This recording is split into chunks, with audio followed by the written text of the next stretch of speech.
বিভিন্ন স্থান থেকে আগত ওলামা, হুফাজ ও হুজ্জাজে কেরাম, সর্বোপরি সত্য সন্ধানী, সত্য অনুসন্ধিৎসু আমার সাধারণ শ্রোতা বাবাজি ও ভাইয়েরা,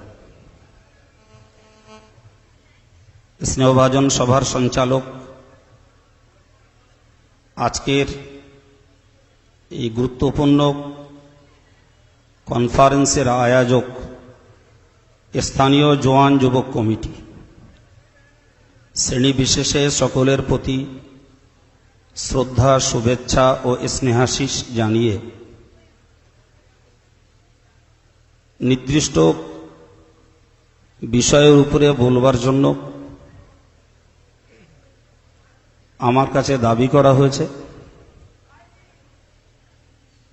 আল্লাহ পাকের প্রতি ভরসা রেখে কিছু কথা আলোচনার জন্য আমি আপনাদের কাছে উপবিষ্ট আলোচনা শুরুও করেছি।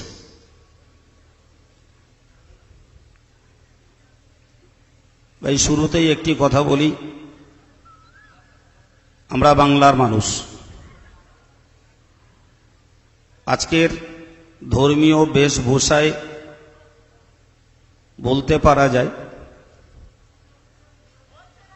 ধর্মীয় দৃষ্টিকোণ থেকে বাংলা ফলে ফুলে সুশোভিত, কিন্তু একটু পিছনের ইতিহাস স্মরণ করলে অম্লান বদনে স্বীকার করতে হয়, এ বাংলা একদিন শিরক বেদাতে আচ্ছন্ন ছিল। বাংলার রন্ধ্রে রন্ধ্রে শিরকি এবং বেদাতি কাজ মুসলিম জাতির ভিতরে ছড়িয়েছিল। বাংলার সেই শিরক বেদাতকে উৎখাত করে সুন্নত তথা তরিকায়ে নবাবী প্রচলনের জন্য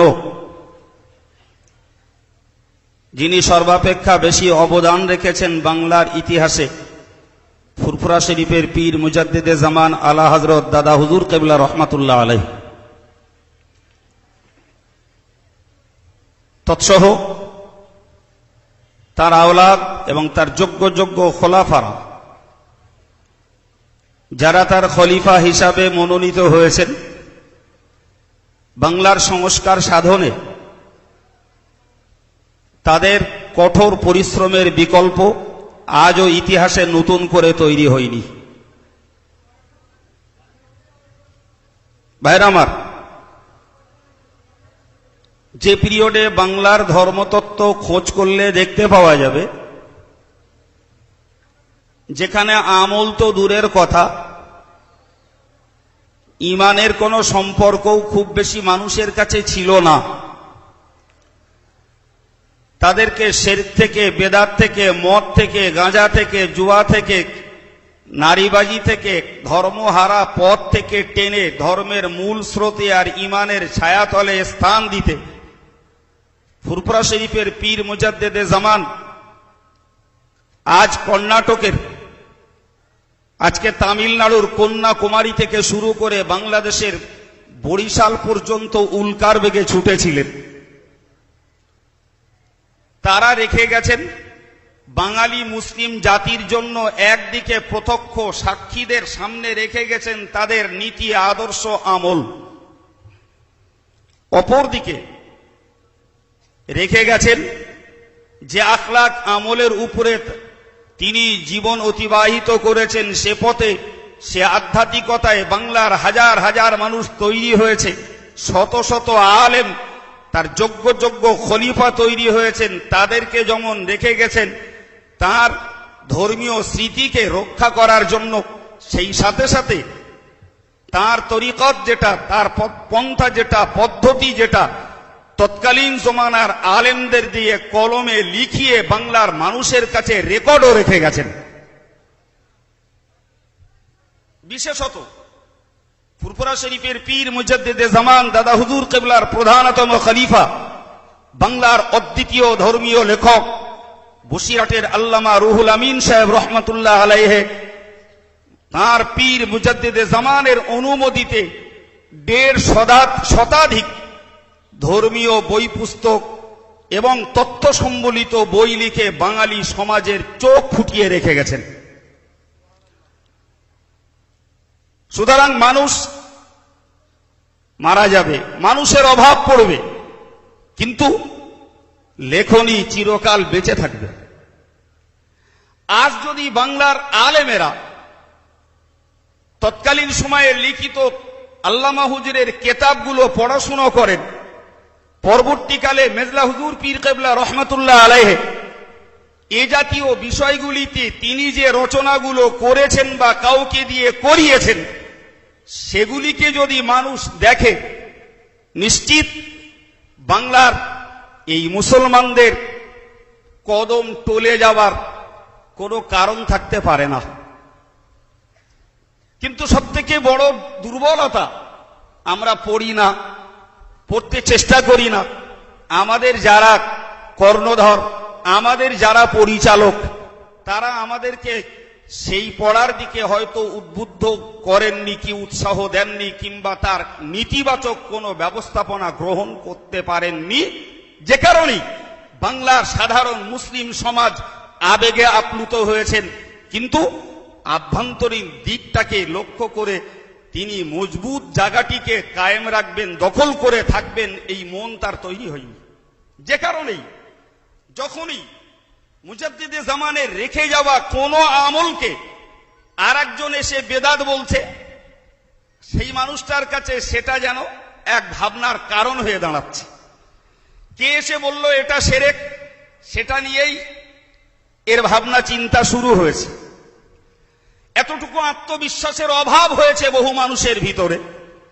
যে মানুষটি ছিলেন বাংলার ধর্মীয় কুসংস্কার দূর করে সংস্কৃত জীবন তৈরি করতে, ধর্মীয় সংস্কৃত বাংলার সমাজ গড়তে যিনি তার শেষ বিন্দু রক্ত শ্রমটুকু ব্যয় করেছেন, এতটুকু বোঝা উচিত ছিল যে ফুরফুরা শরীফের পীর মুজাদ্দেদে জামান যে আমল করে গেছেন, তার সপক্ষে তার অনুমতিতে তার খলিফা আল্লামা রুহুল আমিন সাহেব হুজুর যা লিখে রেখে গেছেন, এগুলি টোকা শ্যাওলার মতো নয়। ভাই, উত্তর দিকে বাতাস হলে টোকা শ্যাওলা ভেসে দক্ষিণ দিকে চলে যায়, দক্ষিণে বাতাস হলে টোকা শ্যাওলা ভেসে উত্তর দিকে চলে যায়। আজকের যে 52 জেলাতে মুজাদ্দেদে জামানের ফয়েজ চলছিল, অতীব দুঃখের সঙ্গে বলতে হয় আমাদের অবহেলা আর উদাসীনতার কারণেই, আজকের শুধু না পড়ে অন্ধের মতো শুধু জিন্দাবাদ দিয়ে যাওয়ার কারণেই সেই মানুষগুলোর আজকে কদম স্থির নেই। তারা টোকা শ্যাওলার মতো যে যখন যে কথা বলছে সেই দিকে ঘুরে যে মুজাদ্দিদে জামানে রেখে যাওয়া নীতি আদর্শ, যা ইনশাল্লাহ আমলে কায়েম থাকলে আল্লাহ জান্নাতের দুয়ারে পৌঁছে দেবেন, সেই সুন্দর আদর্শ থেকে আম জনতা বিচ্ছিন্ন হচ্ছে শুধুমাত্র এদের অলসতা অবহেলায়, সেগুলোকে চোখ ফুটে না দেখার কারণে।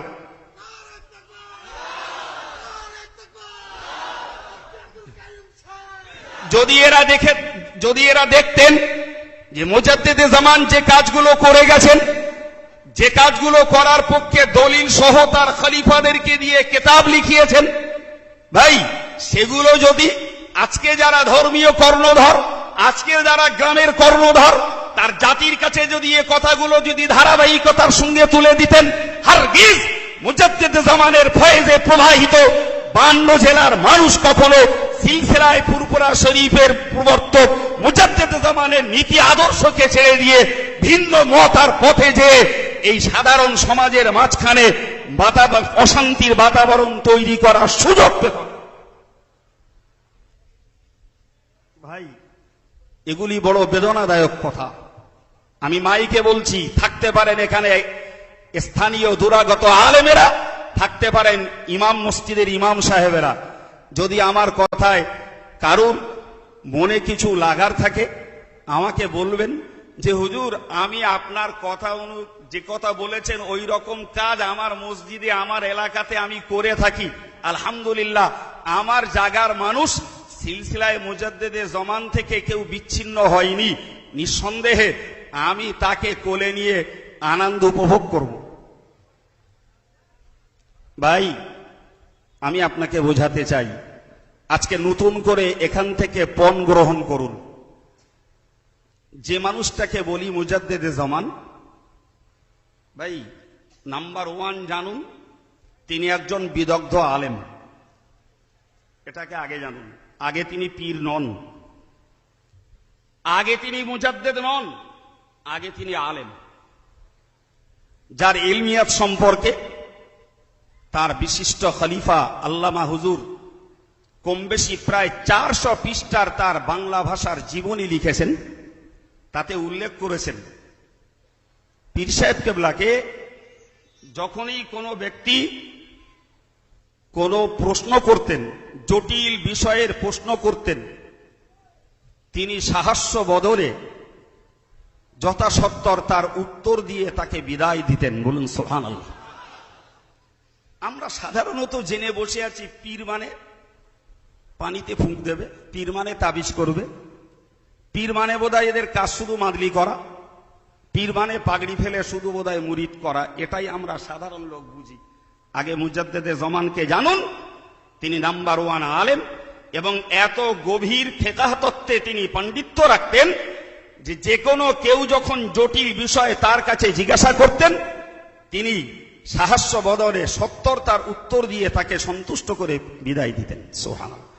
তাহলে যদি তার ভিতরে ইলমিয়াতের ঘাটতি থাকতো, তাহলে জটিল বিষয়ের উত্তর দিতে তিনি অক্ষম হতেন। কথা ঠিক না ভুল? তাহলে তিনি যখন জটিল বিষয়ের উত্তর সক্ষমতার সঙ্গে দিতেন বলে তার জীবনী গ্রন্থে তার খলিফা আল্লামা হুজুর লিখেছেন, তাহলে আমরা এক কথায় বুঝে নিতে পারি যে তিনি এত বড় দরজার ফিকহ তত্ত্বের পণ্ডিত ছিলেন যে জটিল বিষয়ের উত্তর দিতেও তার বেশি ভাবনা চিন্তার অবকাশ লাগতো না। ভাই, তার হাদিসের বিষয়ের পাণ্ডিত্যের কথা ভাবলে আমরা একটা কথাই ভাবতে পারি, আজকের যারা কলকাতা আলিয়া মাদ্রাসা থেকে টাইটেল পাস করে কিংবা দেওবন্দ দারুল উলুম থেকে যারা টাইটেল বা দাওরায়ে হাদিস পাস করে, যারা লখনৌর নাদওয়াতুল উলামা থেকে যারা সেখানকার আলিয়ায় রাবিয়া পড়ে টাইটেলের যোগ্য মর্যাদা নিয়ে ফিরে আসে, এক কথাই বোঝাতে চাই, আপনি বাংলা বলুন, বিহার বলুন, ইউপি বলুন, যতগুলি দাওরায়ে হাদিস বা টাইটেল পর্যায়ের মাদ্রাসা চলছে, এই মাদ্রাসাগুলিতে হাদিসের যে কিতাবগুলি পড়ানো হয় তার সংখ্যা খুব বেশি 12টা। কটা বললাম? এবারে একজনের যোগ্যতা তৈরি হয়েছে, তিনি আরো 5টা পড়তে পারেন, ওটা আমার বক্তব্য নয়। আমার বক্তব্য যে হাদিসের কিতাবগুলি পড়ে একজন আলেম পাস করে তিনি আলেম ডিগ্রি লাভ করেন, তার হাদিসের কিতাবের সংখ্যা 12টা, খুব বেশি। ফুরফুরা শরীফের পীর মুজাদ্দিদে জামান আলা হযরত দাদা হুজুর পীর কিবলা রাহমাতুল্লাহ আলাইহি, তিনি তৎকালীন সময়ে মক্কা এবং মদিনার মুহাদ্দিসদের কাছ থেকে 40 খানা হাদিসের কিতাবের সার্টিফিকেট অর্জন করেছিলেন।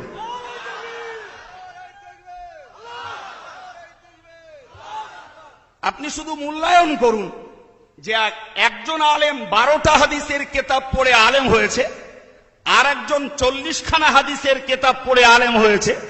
শুধুমাত্র ইলমে হাদিসের বাউন্ডারিটাই যদি দেখি, তাহলে নিশ্চিত 12টা হাদিসের কিতাব পড়া আলেমের তুলনায় 40টা হাদিসের কিতাব পড়া আলেমের হাদিসের ইলমের গভীরতা আকাশ পাতালের ফারাক হয়ে যাবে।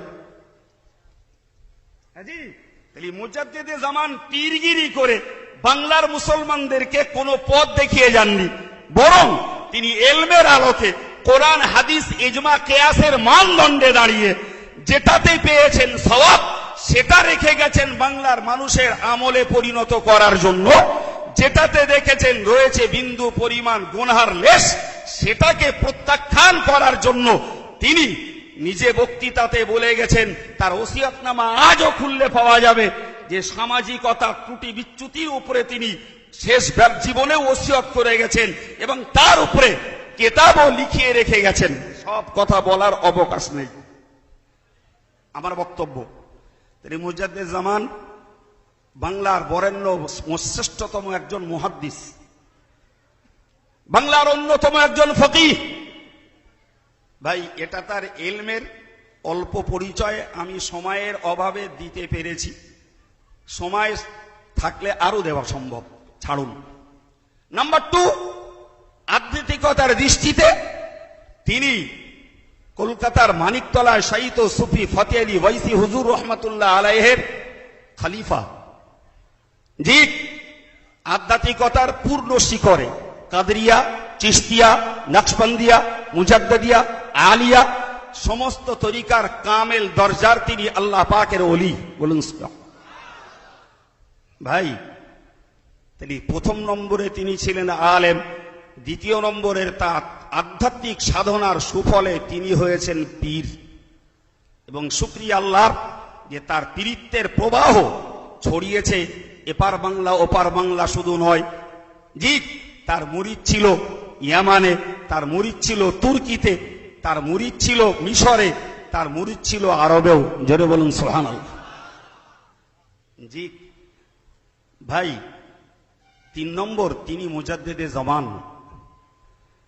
জি, মুজাদ্দিদে জামান হওয়ার যোগ্যতা অর্জনের জন্য সবথেকে বড় বিষয় হলো দেশটা যখন কুসংস্কারে ভরা, দেশটা যখন শিরক বেদাতে ভরা, দেশটা যখন শরিয়ত বিরোধী কাজে ভরা, এদেশের মুসলিম দাবিদার যারা, কোনটা অমুসলিমি কোনটা মুসলিমি এটুকু পার্থক্য বোধ যাদের ভেতরে ছিল না, কোনটা ইহুদিয়ানা রীতিনীতি, কোনটা খ্রিস্টানি রীতিনীতি, কোনটা অন্য ধর্মের রীতিনীতি, এ পার্থক্য বোধ যাদের ভিতরে ছিল না ভাই, তাদের ভিতরে তিনি ইমানি জজবা এনে দিয়েছেন, তাদের ভিতরে আমলের প্রবণতা তৈরি করেছেন, তাদের ভিতরে তিনি আধ্যাত্মিকতার প্রবণতা তৈরি করেছেন, তাদের ভিতরে তিনি রীতিমতো তাসবিহ, তাহলিল, জিকির, আজকারের প্রবণতা তৈরি করতে পেরেছেন। তাদের ভিতর থেকে শরীয়ত বিরোধী যাবতীয় কুসংস্কারকে দূর করতে যিনি পেরেছেন, ভাই মনে রেখে দিন, এটাই তার মুজাদ্দিদ হওয়ার সবথেকে বড় প্রমাণ। জোরে বলুন সুবহানাল্লাহ। মৌলানা কারামত আলী জৌনপুরী রহমাতুল্লাহ আলাইহি তিনি তার জাকিরায়ে কারামতের ভিতরে উল্লেখ করেছেন, এই জাতীয় কুসংস্কার দূর করাই হলো মুজাদ্দিদিয়াতের কাজ। বলুন সুবহানাল্লাহ। ফুরফুরা পীর সাহেব কেবলা সে কাজ করে গেছেন। বাংলার ধর্মতত্ত্বের ইতিহাস তার রেকর্ড। বাংলার মানুষ কিছু কিছু নেমোখারামি করে তাকে ভুলে যেতে পারে, বাংলার ইতিহাস তাকে ভোলে না। জি ভাই আমার, আপনি এবারে বলুন, আমি আপনাকে জিজ্ঞাসা করি, যে মানুষটা ছিলেন একদিক দিয়ে অপ্রতিদ্বন্দ্বী আলেম, অপর দিক দিয়ে তিনি বাংলার একজন অন্যতম হক তরিকার পীর, সর্বোপরি তিনি বাংলার ধর্মীয় যুগ সংস্কারক মুজাদ্দিদে জামান। এরপরে আপনার কি আত্মবিশ্বাস হয় যে তিনি বাংলার লক্ষ লক্ষ মানুষকে কোন শিরকের কাজ করতে দিয়ে গেছেন? তিনি কোন বেদাত কাজ করে রেখে গেছেন?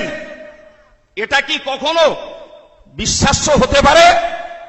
তাহলে নাম্বার 1, মনের কাছে এটা মজবুতির সঙ্গে আজকে আবার গেঁথে নেন যে আমরা সিলসিলায় ফুরফুরা শরীফ তথা সিলসিলায় মুজাদ্দিদে জামানের তরিকার উপরে যারা দাঁড়িয়ে আছি, আমলের যদি নিজের ঘাটতি থাকে ও দায়বদ্ধতা আপনার নিজের, কিন্তু ফুরফুরা পীর সাহেব কেবলা যে আদর্শ নীতি আর আমল রেখে গেছেন, সেখানে আল্লাহর কাছে নাজাতের কোনো ঘাটতির জায়গা নেই। এই বিশ্বাস যদি মজবুত হয় ভাই, তবে আপনি সামনের দিনে আপনার কদমকে মজবুত রাখতে পারবেন। যদি এই বিশ্বাসে দুর্বলতা থাকে, তাহলে যে কোনো মুহূর্তে যে কেউ আপনাকে কান কামড়ানি দিয়ে আপনার মজবুত পদক্ষেপ থেকে বিচ্ছিন্ন করে ভিন্ন পথে নিয়ে যাবে। সেটি কিরূপ হবে তা আজকে আর বলার অবকাশ আমার নেই। ভাই আমি আপনাকে বোঝাতে চাইছি, উল্লেখযোগ্য 2টি বিষয় আমার কাছে উপস্থাপন করা হয়েছে। 2টি বিষয়, একটা হলো আখিরি জোহর, অপরটি হলো সালাম কিয়াম তথা বাংলা দাঁড়িয়ে সালাম পড়া। এই 2টি বিষয়কে আমার সামনে পেশ করা হয়েছে, আপনারাও জেনেছেন। আমি প্রথমত আপনাদেরকে বলি, ভাই এই আখিরি জোহর একটা নামাজ, সেই নামাজটার পরিচয় আগে জানুন। আমার ধারণা অনেকে পরিচয়ও জানেন না। ভাই দৈনিক আমাদের 5 ওয়াক্ত নামাজ ফরজ, এর মধ্যে একটা নামাজ জোহরের নামাজ, যেটিকে আমরা দুপুরবেলা বলে জানি এক কথায়, তাই তো নাকি? জুমার দিনে আমাদের জন্য জুমার নামাজকে ফরজ করা হয়েছে। এখন জুমার নামাজ যদি ফরজ আমাদের জন্য হয়ে থাকে আর আমরা যদি আদায় করি, তাহলে ওই দিনের যে দুপুরের জোহর ছিল সেটি আর পড়তে হয় না, এটাই সাধারণ নিয়ম। কথা বোঝা গেছে? আর যদি এমন পর্যায়ে থাকি যেখানে আমার জুমা পড়বার মতো পরিস্থিতি নেই, আমাকে অগত্যাই দিনের জোহর শুক্রবারেও দুপুরে পড়তে হয়। কথা বোঝা গেছে? তাহলে যাদের জন্য জুমা ফরজ হয়েছে যে স্থানে, তারা জুমা পড়বেন, তাদের দিনের জোহর পড়তে হয় না। কিন্তু যাদের জুমা পড়ার অবকাশ নেই কিংবা এমন জায়গায় রয়েছে যেখানে জুমা কায়েম করার পরিস্থিতি নেই, তাকে অবশ্যই অন্য দিনের মতো শুক্রবারে দুপুরেও জোহর পড়তে হয়। এখন একটা মারাত্মক মারপেচ হলো যে জুমার নামাজ হতে গেলে শরিয়তের একটি শর্ত হলো জুমার নামাজ হবে শহরে, গ্রামে নয়। সহিহ বুখারীর টিকাতে হযরতে আলী থেকে একটি হাদিসে বর্ণিত রয়েছে, লা জুমআতা ওয়ালা তাশরীকা ইল্লা ফি মিসরিন জামিন। জি, জুমা এবং ঈদ শহর ব্যতীত অন্যত্র কায়েম করা যাবে না। আর এ ব্যাপারে সারা পৃথিবীর ওলামারা একমত যে জুমা হওয়ার জন্য শহর হওয়া শর্ত। কথা বোঝা গেল? ধাপে ধাপে বুঝুন, একটানা আমি বলে যাব আপনার মাথা বোম হয়ে যাবে। ধাপে ধাপে বুঝুন, কথাটা নিয়ে বাড়ি যান, এই কষ্ট করে বসে থাকার সার্থকতা হবে। এখন বক্তব্য হলো শহর কাকে বলে। আমরা যত মানুষ রয়েছি আমাদেরকে যদি জিজ্ঞাসা করা হয় শহর কাকে বলে, মোটামুটি আমরা যে অ্যান্সার করব তা কম বেশি সমর্থক হবে। শহর আমরা আমাদের মতন বলবো। ভাই আমরা বলি আর আদার্স কোন মানুষ বলুন, মনে রাখতে হবে বিষয়টা যখন শরীয়তের বিষয়, তাহলে শরীয়তের পণ্ডিত যারা এ শহরের ব্যাখ্যাটা নিতে হবে তাদের কাছ থেকে, আপনার আমার কথায় নয়। আপনি কোনটা শহর বলবেন আর আমি কোনটা বলবো এর কোনো মূল্যায়ন নেই, কারণ আমরা ইমাম নই, মুস্তাহিদ নই, আমরা মুকাল্লিদ, তথা আমরা হলাম ইমাম মুস্তাহিদদের অনুসারী। আমাদের নিজস্ব কোনো গবেষণার মূল্য নেই। এই শহরের ব্যাখ্যা দিতে যে ওলামারা ভিন্ন ভিন্ন মত ধারণ করেছেন, ভিন্ন ভিন্ন, তার মধ্যে উল্লেখযোগ্য তিনটি মত। একটা ইমাম আজম আবু হানিফা রহমাতুল্লাহ আলাইহির মত, আর অপর দুটি ইমাম আবু ইউসুফ রহমাতুল্লাহ আলাইহির মত। হানাফি মুযহাবের আলেমেরা এই তিনটি মতের উপরে একতাবদ্ধ হয়েছেন। জি, বাকি মতগুলোকে ইনভ্যালিড করে দিয়ে এই তিনটি মতকে সমর্থন দিয়েছেন হানাফি ওলামা সম্প্রদায়। একটা মত বলেছি কার? হযরত ইমাম আবু হানিফার। ইমাম আবু হানিফা বলেন শহর ওই জায়গাটাকে বলা হয় যেখানে অনেক গলিঘোজ রাস্তাঘাট আছে, দোকান পাশারি আছে, মানুষের প্রয়োজনীয় সামগ্রী সেখানে পাওয়া যায় এবং সেখানে একজন শরীয়তের কাজী নির্বাচিত থাকেন, যিনি অত্যাচারিত ব্যক্তির হয়ে সুশাসন কায়েম করেন, এবং শরীয়তের একজন মুফতি থাকেন ধর্ম সংক্রান্ত বিষয়ে যিনি সুষ্ঠু সমাধান দান করেন। ওই জায়গাটির নাম শহর। ভাই কথা বুঝতে পারছেন? ভাই এই যে জায়গাটির নাম শহর বলে ইমাম আজম ব্যাখ্যা দিয়েছেন, আপনি এই জায়গাটার একটা ছোট্ট দিক জানুন। ভাই ক্যানিং একটা শহর, বসিরহাট একটা শহর, কলকাতা একটা শহর, এটা আমাদের চিন্তায়। কিন্তু আপনি বলুন ইমাম আজম আবু হানিফা তার সঙ্গে দুটো শব্দ জুড়েছেন। একটা হলো একজন কাজী বা বিচারক থাকতে হবে যিনি প্রপীড়িত, অত্যাচারিত, নিষ্পেষিত, নিপীড়িত মানুষের পক্ষে সুবিচার কায়েম করবেন, আর একজন মুফতি থাকবেন যিনি মানুষের ফতোয়া ফারাজের দিকগুলোকে সমাধান দেবেন। এই শহরগুলোতে এমন কোন দায়িত্বশীল মুফতি এবং কাজী আছে? একটু জোরে বলবেন। নেই। তাহলে হযরত ইমামে আজম আবু হানিফা রহমাতুল্লাহ আলাইহির কথা অনুযায়ী কিছুটা ক্ষেত্রে আমাদের এই শহরগুলো শহর বলে মনে হলেও কিছু ক্ষেত্রে এগুলো শহর বলে গণ্য হচ্ছে না। ভাই হযরত ইমাম আবু ইউসুফ এ ব্যাপারে দুটো মত পেশ করেছেন। একটা মতে তিনি বলেছেন যে শহর ওই জায়গাটাকে বলা হবে যেখানে চুরি করলে হাত কেটে দেয়, মদ খেলে বেত্রাঘাত করে, ব্যভিচার করলে তাকে হয় বা কোমর পর্যন্ত গর্তে পুঁতে মারে অথবা তাকে চাবুক মারে। এই ঠিক এইরূপ ভাবে হদ যেখানে জারি আছে এবং কাজীর বিচার চালু আছে সেই জায়গাটা শহর। আপনি বলুন, এই দৃষ্টিকোণ থেকে আজকের মক্কা ছাড়া আদার্স বিশ্বের কোন দেশ আপনার জানা আছে যে ইমাম আবু ইউসুফের এই কওল অনুযায়ী সেখানে শরীয়তের বিচার, শরীয়তের শাস্তির ব্যবস্থা চালু আছে? আপনার জানা আছে ভাই? নেই। এজন্যই ফুরফুরা শরীফের পীর মুজাদ্দিদে জামান বলেছিলেন মক্কা এবং মদিনা ব্যতীত সারা পৃথিবীতে আখির জোহরের নামাজ পড়তে হবে। জি, আজও তার কথার রাজ সাক্ষী তার ওসিয়তনামা খুললে পাওয়া যাবে। ভাই তাহলে দেখছি ইমাম আবু ইউসুফের এই কথাটা অনুযায়ী হারগিজ আমাদের এত অঞ্চল নয়, গোটা বাংলা, গোটা ভারত জুড়ে কোথাও শহর বলে একটি জায়গাও নাই। ইমাম আবু ইউসুফের দ্বিতীয় মত হলো যে শহর ওই জায়গাটাকে বলা হবে যে এলাকার 5 ওয়াক্ত নামাজ পড়ার বয়স সম্পন্ন মুসলমানেরা এলাকার বড় মসজিদে যদি তারা যান তো সেই মসজিদে জায়গা হবে না, তাহলে সেই জায়গাটা শহর বলে গণ্য হবে। মনে করুন এই এলাকার মানুষদের একটা সেন্ট্রাল সিটি হলো ক্যানিং, তাই তো নাকি? তো মনে করুন ক্যানিং এ মসজিদ আছে, তো সারাউন্ডে যতগুলি গ্রাম আছে ভাই জুমার দিবসে এই লোকগুলো সব জুমার নামাজ পড়তে ক্যানিং মসজিদে হাজির হয়েছেন। ক্যানিং মসজিদে জায়গা হবে মনে হয়? হবে? ইমাম আবু ইউসুফ বললেন যদি জায়গা না হয় তাহলে ওই জায়গাটা শহর বলে গণ্য, ওখানে জুমার নামাজ পড়া চলবে। কথা বোঝা গেল? এবার একটু সমীক্ষা করুন। আপনি বলুন ইমাম আবু হানিফা আর ইমাম আবু ইউসুফ দুজনের 3টে কথা, এই 3টে কথাকে একত্রিত করে যে জায়গাটায় আপনি পাবেন তথা সেখানে অলিগলি আছে, দোকান পাশারি আছে, কাজীর বিচার আছে, শরীয়তের হদ জারি আছে এবং সেখানকার বড় মসজিদে স্থানীয় মুসল্লিদের নামাজের স্থান সংকুলন হয় না, আপনি ওই জায়গাটায় জুমা পড়ুন। আমি আপনাকে ফতোয়া দেব ওই বিষয়ের জন্য যে আপনার আখির জোহর না পড়লে চলবে। কথা শুনতে পেয়েছেন?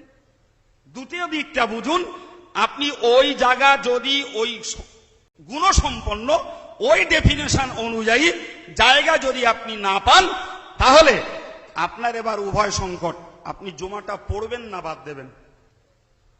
কি করবেন? পুরোপুরি সংজ্ঞা পাওয়া যাচ্ছে না, সংজ্ঞা সেখানে অ্যাপ্রোপ্রিয়েট হচ্ছে না। এখন পুরো পাচ্ছি না, কিছু পাচ্ছি, কিছু পাই না, জুমা পড়বো না, ছাড়বো। ভাই আমি আপনাকে সিদ্ধান্ত নেওয়ার আগেই আপনি আমার সিদ্ধান্ত নেওয়ার আগেই আপনি যখন বলেছেন পড়বো, আমি আপনাকে এই প্রশ্নটা থ্রো করছি যে আপনি যখন জুমা পড়বেন বললেন, তাহলে যে বিষয়গুলির সেখানে পাওয়া যাচ্ছে না সেগুলির ক্ষেত্রে যদি আপনার জুমাটা কবুল না হয় তাহলে আপনি যদি জোহরের নামাজটা না পড়ে রাখেন আল্লাহর কাছে দায়বদ্ধ হতে হবে না? হবে না? হতে হবে। এই জন্য মুহাক্কিক, মুদাক্কিক, সুদক্ষ উলামারা বললেন যে কিছু শর্ত যেখানে পাওয়া যায় আর কিছু শর্ত পাওয়া যায় না, এইরূপ জায়গাতে তোমরা জুমাটাও পড়ো এবং আখিরি জোহরের নামাজ তথা দিনের যে 4 রাকাত জোহরের ফরজ ছিল ওইটাও পড়ে রেখে দাও। যদি তোমার জুমাটা আল্লাহর কাছে কবুল হয়ে যায় তাহলে এই 4 রাকাতটা তোমার জন্য নফল হবে। আর যদি বাইদি ভাই আল্লাহর কাছে জুমাটা কবুল না হয় তাহলে প্রতিদিনের যে জোহরের 4 রাকাত ফরজ ছিল সেই জোহরের 4 রাকাত ফরজটা তোমার আদায় হয়ে থাকবে। একটু জোরে বলা যাবে সুবহানাল্লাহ? ভাই এত সুন্দর সরল দৃষ্টান্তের ভিতর দিয়ে আখিরি জোহরের নামাজ আমাদের দেশে কেতাব থেকে বার করে মুজাদ্দিদে জামান পড়েছিলেন, তার খলিফাদেরকে পড়িয়েছিলেন, মুরিদদেরকে পড়িয়েছিলেন এবং তৎকালীন সময়ে যারা এর মোকাবেলা করতে চেষ্টা করেছিল, তাদের বিরুদ্ধে বলিষ্ঠ এক মজবুত অপ্রতিদ্বন্দ্বী কলম মুজাদ্দিদে জামানের খলিফা আল্লামা বড় মৌলানা সাহেব রুহুল আমিন সাহেব হুজুরকে দিয়ে লিখিয়েছেন। আমি মনে করি তার মোকাবেলায় আজও বাংলার মাটিতে আখিরির জোহরের প্রমাণের পক্ষে দ্বিতীয় কোনো কেতাব নেই। ভাই, এখন আমার বক্তব্য, আমি আপনাকে বলি, আপনি প্রশ্ন করতে পারেন, হুজুর যদি জুমাটা পড়লাম তো ফের আপনি বলছেন শর্তে সন্দেহ, তো জোহরটাও পড়ে রাখতে। জি, তো এক ওয়াক্তে তো দু ওয়াক্তের নামাজ, এক ওয়াক্তে দুটো ফরজ তো আদায় হয় না। এক ওয়াক্তে দুটো ফরজ আদায় করছেন, জুমাও ফরজ, জোহরও ফরজ। জি, আমি আপনাকে একটা কেতাবের হাওলা শোনাই, তফসির আমাদেরটা দেখি, একটা কেতাবের হাওলা শোনাই। জি, কেতাবটা বার করুক, ততক্ষণে একটা কথা শুনুন। ভাই, একজন মানুষ বাড়িতে জোহরের নামাজ পড়েছেন, বাড়িতে জোহরের নামাজ পড়ে তিনি রাস্তায় বার হয়েছেন, যে দেখছেন যে মসজিদে জোহরের জমাত শুরু হয়েছে। এখন যে নামাজগুলির পরে সুন্নত নফল নামাজ রয়েছে, এই নামাজগুলিতে যদি একলা একলা পড়া হয়ে যায়, ফের আর একবার জমাত সওয়াব নেয়ার জন্য পড়া যায়, পড়া চলবে। সোজা কথায় ফজরের জমাত একবার নামাজ একবার হলে দ্বিতীয়বার জমাত ধরা যাবে না, আসরের নামাজ হয়ে গেলে দ্বিতীয়বার জমাত ধরা যাবে না। কেননা ফজর আর আসরের পরে কোনো নফল নামাজ নেই। কিন্তু বাকি জোহর, মাগরিব আর এশা আপনার একলা নামাজ পড়া হয়ে গেলে জমাত ধরার জন্য, জমাতের সওয়াবের জন্য আপনি ফারদার জমাতে নামাজ পড়তে পারেন। এটা শরীয়তের ও সব মতের মৌলবীদের ফতোয়া। জি, এখন আমার বক্তব্য, একজন মানুষ জোহর বাড়ি পড়েছেন, রাস্তা দিয়ে যাচ্ছিলেন, জোহরের জমাত দেখছেন মসজিদে শুরু হয়েছে, উনি ফারদার যে আবার ইমামের পিছনে জোহরের নামাজের নিয়ত করে নিলেন। ভাই, আমি ঠকানোর জন্য বলছি না, জানেন কিনা তারই জন্য বলছি। ভাই, এই যে লোকটা জমাতে সওয়াব নেওয়ার জন্য আবার নতুন করে দাঁড়িয়েছেন, এই লোকটা ওই 4 রাকাত নামাজ কোন নিয়তে পড়বে? জি ভাই, ও লোকটা বলো জোহর বলো বাড়ি পড়ে এসছে, জি, ফরজ তার দায়িত্ব থেকে নিষ্কৃতি হয়ে গেছে, ফারদার জমাতে গেছে। তাহলে রীতিমতো ওই লোকটাকে জমাত যখন ধরবে, যথারীতি ফরজের নিয়তে ওই 4 রাকাত পড়তে হবে। অথচ ওই 4 রাকাত নামাজ বলো মূলত নফল, পড়তে হবে কিসের নিয়তে? ফরজের নিয়তে। আপনি জুমা পড়েছেন যথারীতি, ফের 4 রাকাত আখিরির জোহরটাকে ফরজের নিয়তে পড়তে হবে এবং 4 রাকাতেই সূরা মিলাতে হবে। জি, যদি আল্লাহর কাছে জুমা জায়েজ হয় আলহামদুলিল্লাহ, আপনার এই 4 রাকাত যেটা আখিরির জোহর হিসাবে পড়ছেন, ভাই এটা যথারীতি নফলে গণ্য হবে। যেমনটি জোহর একলা পড়ার পরে জমাত ধরলে ফরজের নিয়তে পড়তে হয়, অথচ 4 রাকাত হয় নফল। যথারীতি জুমা পড়ার পরে 4 রাকাত আখিরির জোহর পড়ব, আমার জুমা জায়েজ হলে 4 রাকাত আখিরির জোহর নফল। জুমা যদি শর্তের কারণে আল্লাহর কাছে কবুল না হয়, তাহলে দিনের জোহরের নামাজটা আমার আদায় হয়ে থাকবে, কিয়ামতের দিনে আল্লাহর কাছে ধরা খেতে হবে না ইনশাআল্লাহ।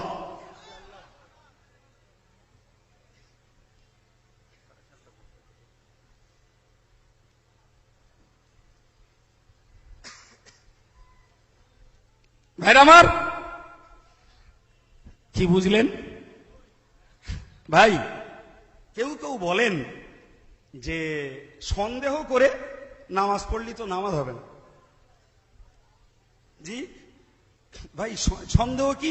যে যদি জুমার নামাজে সন্দেহ হয় যে কি জানি এটা শহর কি শহর নয়, তাহলে জুমাটা বাদ দিয়ে জোহরটা পড়লে হয়, এরকম অনেকের প্রশ্ন।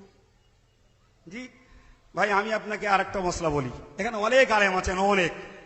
জি, এই মশলাগুলো আমি একলা জানি না, আলেম মাত্রই জানেন বলে আমার আত্মবিশ্বাস।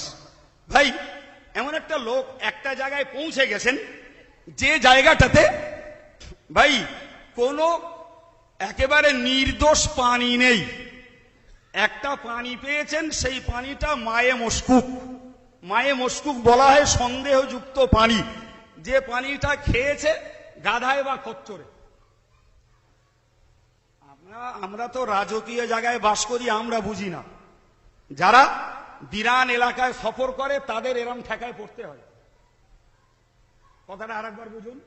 আমি নামাজ পড়বো, তো নামাজের জন্য শর্ত উজু করা।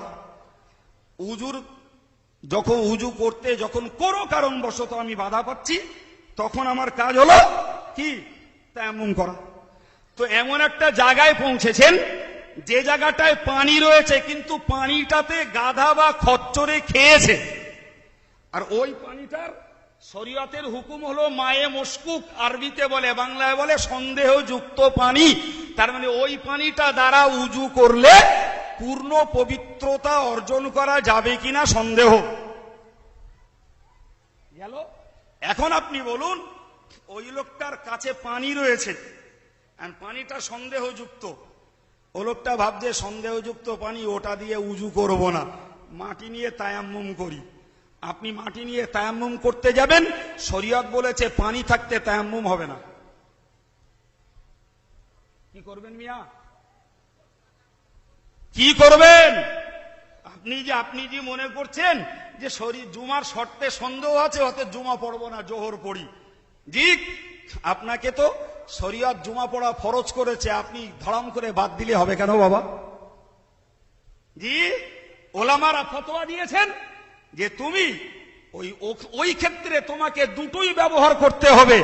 পানি রয়েছে, একেবারে বেকসুর তায়াম্মুম করলেও চলবে না, আর সন্দেহ পানি বলে পানি রয়েছে তায়াম্মুম করলে চলবে না।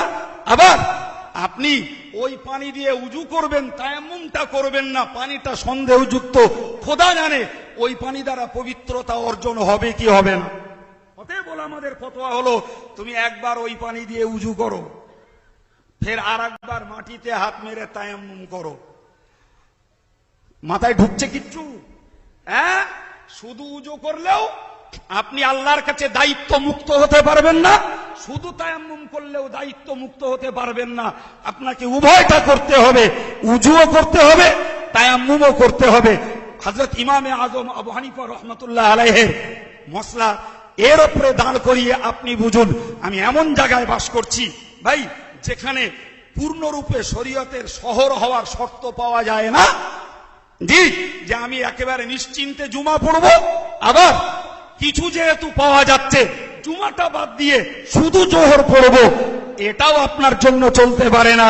তাই হল আমাদের সিদ্ধান্ত, কিছু শর্ত পাওয়া যাচ্ছে আপনি জুমাটাও পড়ুন, কিছু পাওয়া যাচ্ছে না জোহরটাও পড়ে রাখুন। জুমা কবুল হলে জোহরটা নফল হবে, জুমা কবুল না হলে জোহরটা দিনের জোহরের ফরজটা আদায় হয়ে থাকবে। ভাই, আপনার মনের প্রশ্ন যে এক ওয়াক্তে দুটো জমা কি করে হচ্ছে, দুটো ফরজ কি করে হচ্ছে এক ওয়াক্তে? ভাই, এই কিতাবটার নাম তাফসীরে আহমদী, লেখক আল্লামা মোল্লা জীবন, তিনি এই কিতাবে লিখেছেন অনেক লম্বা চওড়া কথা। ওই যে আবু হানিফার কওল বললাম, ইমাম আবু ইউসুফের কথা বললাম, সবকিছু তিনি এখানে লিখেছেন। লেখার পরে এখানে তিনি লিখছেন, ইফতারাকু ফিরাকাম মুখতালিফান ফাকিলা মিনহুম মান তারাকুল জুমআতা আসলান। বলছে এই যে ভিন্ন ভিন্ন মত তৈরি হয়েছে, এ কারণে কিছু মানুষ একেবারে জুমাকে বাদ দিয়েছে, অতএফাতুন ইকতাফাউ বিহা ফাকাত, আর কিছু মানুষ শুধু জুমা পড়েছে, জোহর পড়িনি।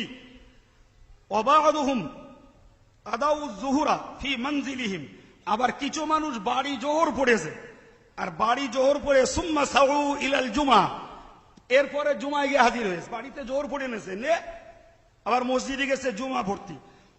এ পর্যন্ত বলার পরে উনি বলছেন, ওয়াকসারুহুম, অধিকাংশ মানুষ তারা কি করে, তারা বলছেন দামু আলা আদাইহা, তারা এই জুমাটাকে সর্বদাই আদায় করেন। কেননা বিআন্নাহা মিন আকবারি শাআইরিল ইসলাম, এটি ইসলামের একটি বড় ধরনের নিদর্শন।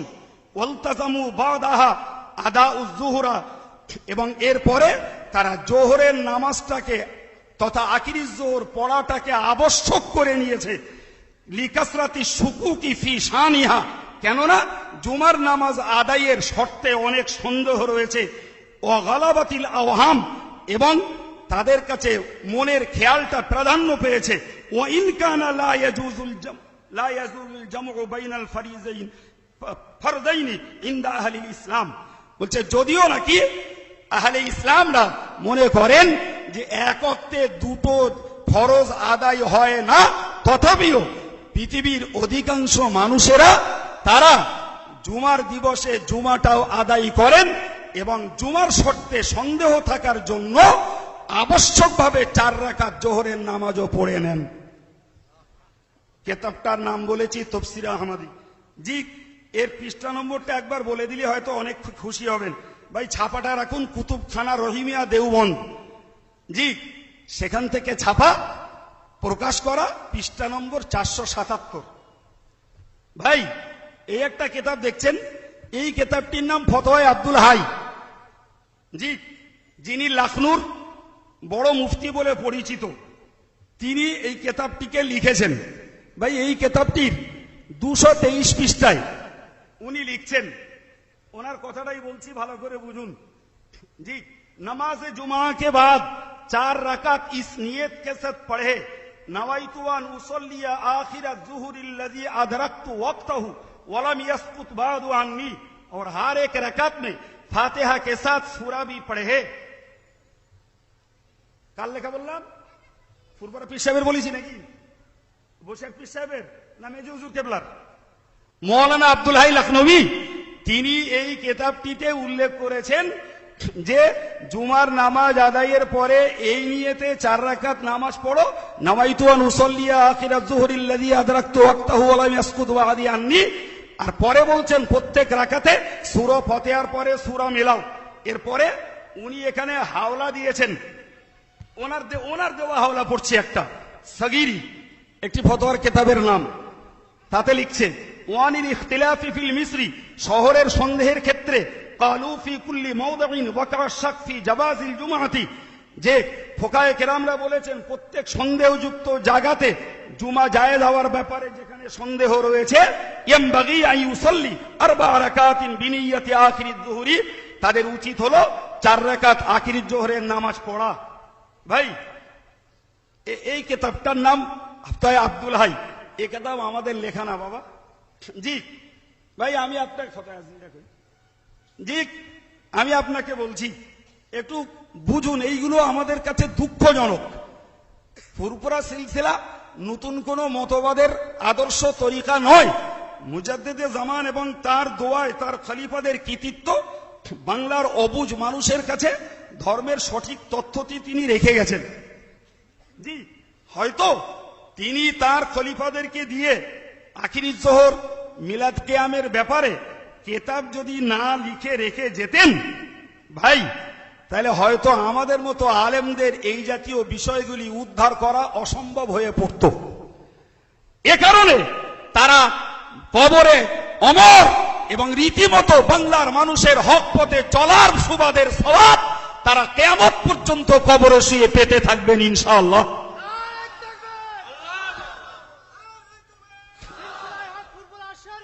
ভাই এই কিতাবটির নাম ফতোয়ায়ে আজিজি। কিতাবটি দিল্লির শাহ আব্দুল আজিজ মুহাদ্দিস দেহলভী রহমতুল্লাহ আলাইহির লেখা। কিতাবটি ফার্সি ভাষায়। জি এই কিতাবে তিনি উল্লেখ করেছেন, কিতাবটির পৃষ্ঠা সংখ্যা 2 খণ্ড 2, এই পৃষ্ঠা সংখ্যা 8 খণ্ড 2। তিনি এখানে লিখছেন ফার্সি ওই যে শর্তগুলোর কথা প্রথম বলেছি সেগুলো উনি এখানে লিখেছেন। লেখার পরে সে লিখছেন বিল জুমলা আদায়ে 4 রাকাত আলা সাবিলিল ইহতিয়াত জরুর আছে। তিনি বলছেন যে সার কথা 4 রাকাত নামাজ পড়া সতর্কতা এবং সাবধানতার জন্য জরুরি। আর এই জরুরি উর্দু শব্দটার বাংলায় আরবি হলো ওয়াজিব। এই কথা বুঝতে পারেননি? জি এই ইহতিয়াত তথা নিজের দায়িত্ব মুক্ত হওয়ার জন্য, খুরুজ আনিল উহুদাতি বিয়াকিন, নিশ্চিতভাবে আল্লাহর কাছে দায়িত্ব মুক্ত হওয়ার জন্য জি 4 রাকাত আখিরিজ জোহরের নামাজ পড়া জরুরি বলে লিখেছেন শাহ আব্দুল আজিজ মুহাদ্দিস দেহলভী রহমাতুল্লাহ আলাইহ। ভাই এই আর একটা কিতাবের নাম বলছি, এই মাজালিসুল আবরার। জি, শায়েখ আহমদ রুমির লেখা এই কিতাবের একটা দলিল বলছি, এই উর্দু ভাষায় লেখা। তিনি লিখছেন, खुतबा पढ़ चुके और मुअज्जिन तकबीर कहने लगे तो इमाम मिंबर पर से उतरे और लोगों को 2 रकात नमाज जुमा पढ़ाए। और अगर जुमा की सेहत में कई जगह होने या मिसर होने में शक हो। এখানে আরেকটা বার্তা কথা লিখেছেন, যেটা আমি বলিনি সময় পাবো না বলে, উনি যখন লিখেছেন আমি একটুখানি বলে দিচ্ছি। সেটা হলো এই, ভাই একটা গ্রামে একটা জুমা জায়েজ ধরে নেন। গ্রাম মিন্স সেটা শহরতলি, শহরে জুমা জায়েজ, শহরতলি ধরে নিলাম। ক্যানিং এটা ডগঘাট, কি এটা খেড়িয়া, ভাই এটা শহরতলি। তো এখানে জুমা হচ্ছে, তো এক গ্রামে ধরুন একটা জায়গায় জুমা জায়েজ। ভাই একাধিক জায়গায় জুমা জায়েজ হওয়ার ক্ষেত্রে ওলামাদের মতভেদ রয়েছে। তা আজকে আমরা দেখছি কোন গ্রামে 2 জায়গায়, কোন গ্রামে 3 জায়গায়, কোন গ্রামে 3টে মসজিদ, কোন গ্রামে 4টে মসজিদ আছে না নেই বাবা? জি, কোন মসজিদটায় যে জুমা হচ্ছে আর কোন মসজিদটায় যে জুমা আল্লাহর কাছে হচ্ছে না সেটা তো কেউ জানে না বাবা। কেউ জানে? এই লেখক উনি ওটাও লিখেছেন যে কে জায়গা जुमा होने या मिसर होने में शक होने के सबब से কতগুলো জায়গায় যদি জুমা হয় আর শহর হওয়ার ব্যাপারে যদি শর্তের সন্দেহ থাকে, कुछ शोभा पैदा हो जाए तो इसके बाद हर एक आदमी अलग अलग 4 रकात पिछली जोहर की नियत से पढ़े जैसा मजकूर हो चुका। বলছে তিনি যেন 4 রাকাত জোহরের নামাজ পড়ে নেন। একটা মজার কথা বলেছেন, সেটি হলো জি যদি কারুর পিছনের জীবনে 4 রাকাত জোহরের নামাজ যদি কখনো কাজা থাকে, এই 4 রাকাত যেটা পড়ছি আলহামদুলিল্লাহ হয় এটা পিছনের কাজা জোহরের খেসারাত হবে, না হলে নফলে গণ্য হবে। একবার জোরে বলা যাবে সুবহানাল্লাহ। ভাই না পড়ার জায়গা আছে? আখিরির জোর না পড়ে গুতগুতি করার রাস্তা আছে মনে হচ্ছে? জি ভাই আমার, আমি আপনাকে আর কিতাব দেখাই দুটো, একটা অন্তত একটু জান্ডা শান্তি পাক। জি, এই কিতাবটার নাম মেরকাত, আরবি ভাষায় লেখা। হযরতে আল্লামা মোল্লা আলী কারি, যিনি হানাফি মুযহাবের সুবিখ্যাত মুফতি, জি, এবং মিশকাত শরীফের আরবি ব্যাখ্যা কিতাব এটা। উনি এখানে লিখছেন ওয়াখতালাফু ফি হাদ্দিল মিসরি ইখতিলাফান কাসীরা। জি, তিনি বলছেন শহরের সন্দেহের ব্যাপারে প্রচুর মতভেদ রয়েছে। ওয়ালিদা ক্বালু ফি কুল্লি মাওদিন ওয়াকা শাক ফি জাওয়াজিল জুমআতি। এই জন্য ফুকায়ে কেরামেরা প্রত্যেকটা জায়গাতে জুমা জায়েজ হওয়ার ব্যাপারে সন্দেহ করেছেন। ইয়ানবাগি আন ইউসাল্লি আরবা'a বা'দাল জুমআতি, জুমার নামাজের পরে 4 রাকাত নামাজ পড়া চাই। ইয়ানবি বিহা আখিরা ফারদিন আদরাকতু ওয়াক্তাহু ওয়া লা মুআদ্দি বা'দাহু। জি, তিনি যেন নিয়ত করেন যে আমি আখিরি ফরজ আদায় করছি। ফাইল লাম তুসহিল জুমা ওয়াকাত যুহরুহু, সুবহানাল্লাহ। যদি জুমা সহি না হয় তার জোহরটা এই নামাজের দ্বারাই আদায় হয়ে যাবে। ওয়াইল্লা ফাকাদ সাল্লা যুহরা মা সুনানি। জি, অন্যথায় সে এমনি জোহর পড়ে নিতে পারত। ভাই এই কিতাবটি মোল্লা আলী কারির লেখা মেরকাত কিতাবটির নাম। জি ভাই, আমি আপনাকে কিতাবগুলো শুধু দেখাচ্ছি এমনি নয়, আপনার জানের তৃপ্তির জন্য। ভাই শরীয়তের একটা ফিকহের কিতাবের নাম হলো মনিয়াতুল মুসাল্লি। এই কিতাবের আরবি ব্যাখ্যা কিতাব হলো এই কিতাবটি, এর নাম কাবিরি। ভাই এই কিতাবে উল্লেখ করা হচ্ছে স্পষ্ট ভাষায়। জি ভাই আমার, তো এখানটায় লেখা হয়েছে ইওয়ানিল ইখতিলাফি ফিল মিসরি ক্বালু ফি কুল্লি মাওদি'in ওয়াকা আশ-শাক ফি জাওয়াজিল জুমআতি ইয়ানবাগি আন ইউসাল্লি 4 রাকাতিন ওয়া ইয়ানবি বিহা আয-যুহর হাত্তা লাউ লাম তাকা আল-জুমআতু মাওকাআ ইয়াখরুজু আন আবদিহি ফরজুল ওয়াক্তি বিয়াকিনিন কাযা ফিল কাফি। একই কথা যে সন্দেহের স্থলগুলি জোহরে 4 রাকাত আখির জোহর রীতিমতো পড়লে তবে নিজের দায়িত্ব থেকে নিষ্কৃতি পাওয়া যাবে। ভাই এই একখানে কিতাব, এর নাম ফতোয়া আলমগীরি। বাদশাহ আলমগীরি 700 আলেমের সন্নিবেশিত ফতোয়া সঞ্চয় করে যে কিতাব লিখেছিলেন তারই নাম ফতোয়া আলমগীরি। জি, তার একটা খণ্ড এই।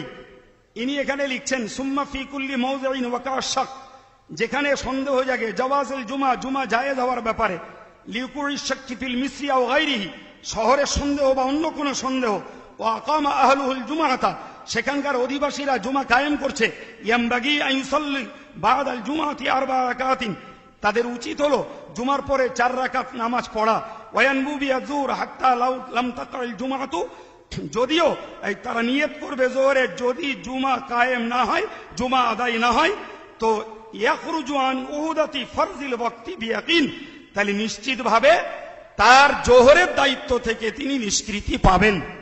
ভাই আমি আপনাদেরকে বোঝাতে চাইছি, এখনো এখানে 2টি কিতাব আল্লামা শামীর লিখিত রদ্দুল মুহতার সেও হাজির, এবং একজন মুস্তাহিদ পর্যায়ের মুহাক্কিক ফকিহ হযরত আল্লামা কামাল উদ্দিন ইবনুল হুমাম, যার লিখিত কিতাব ফাতুল কাদির।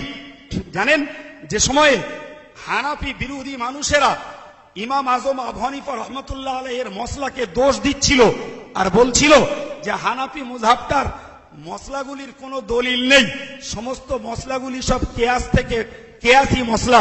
হযরতে আল্লামা কামাল উদ্দিন ইবনুল হুমাম রহমতুল্লাহ আলাইহি এই কথা শুনবার পরে হযরত ইমামে আজম আবু হানিফা রহমতুল্লাহ আলাইহির মসলাগুলিকে হাদিস থেকে প্রমাণ দেওয়ার পক্ষে এই ফাতুল কাদির নামক কিতাবখানা লিখে ইমাম আজম আবু হানিফা রহমতুল্লাহ আলাইহির মসলাগুলো সব যে হাদিসের দৃষ্টিকোণ থেকে হাদিসের নজিরে লিখিত, এই কিতাবটিতে তার পূর্ণ প্রমাণ বিদ্যমান রয়েছে। জোরে বলুন সুবহানাল্লাহ।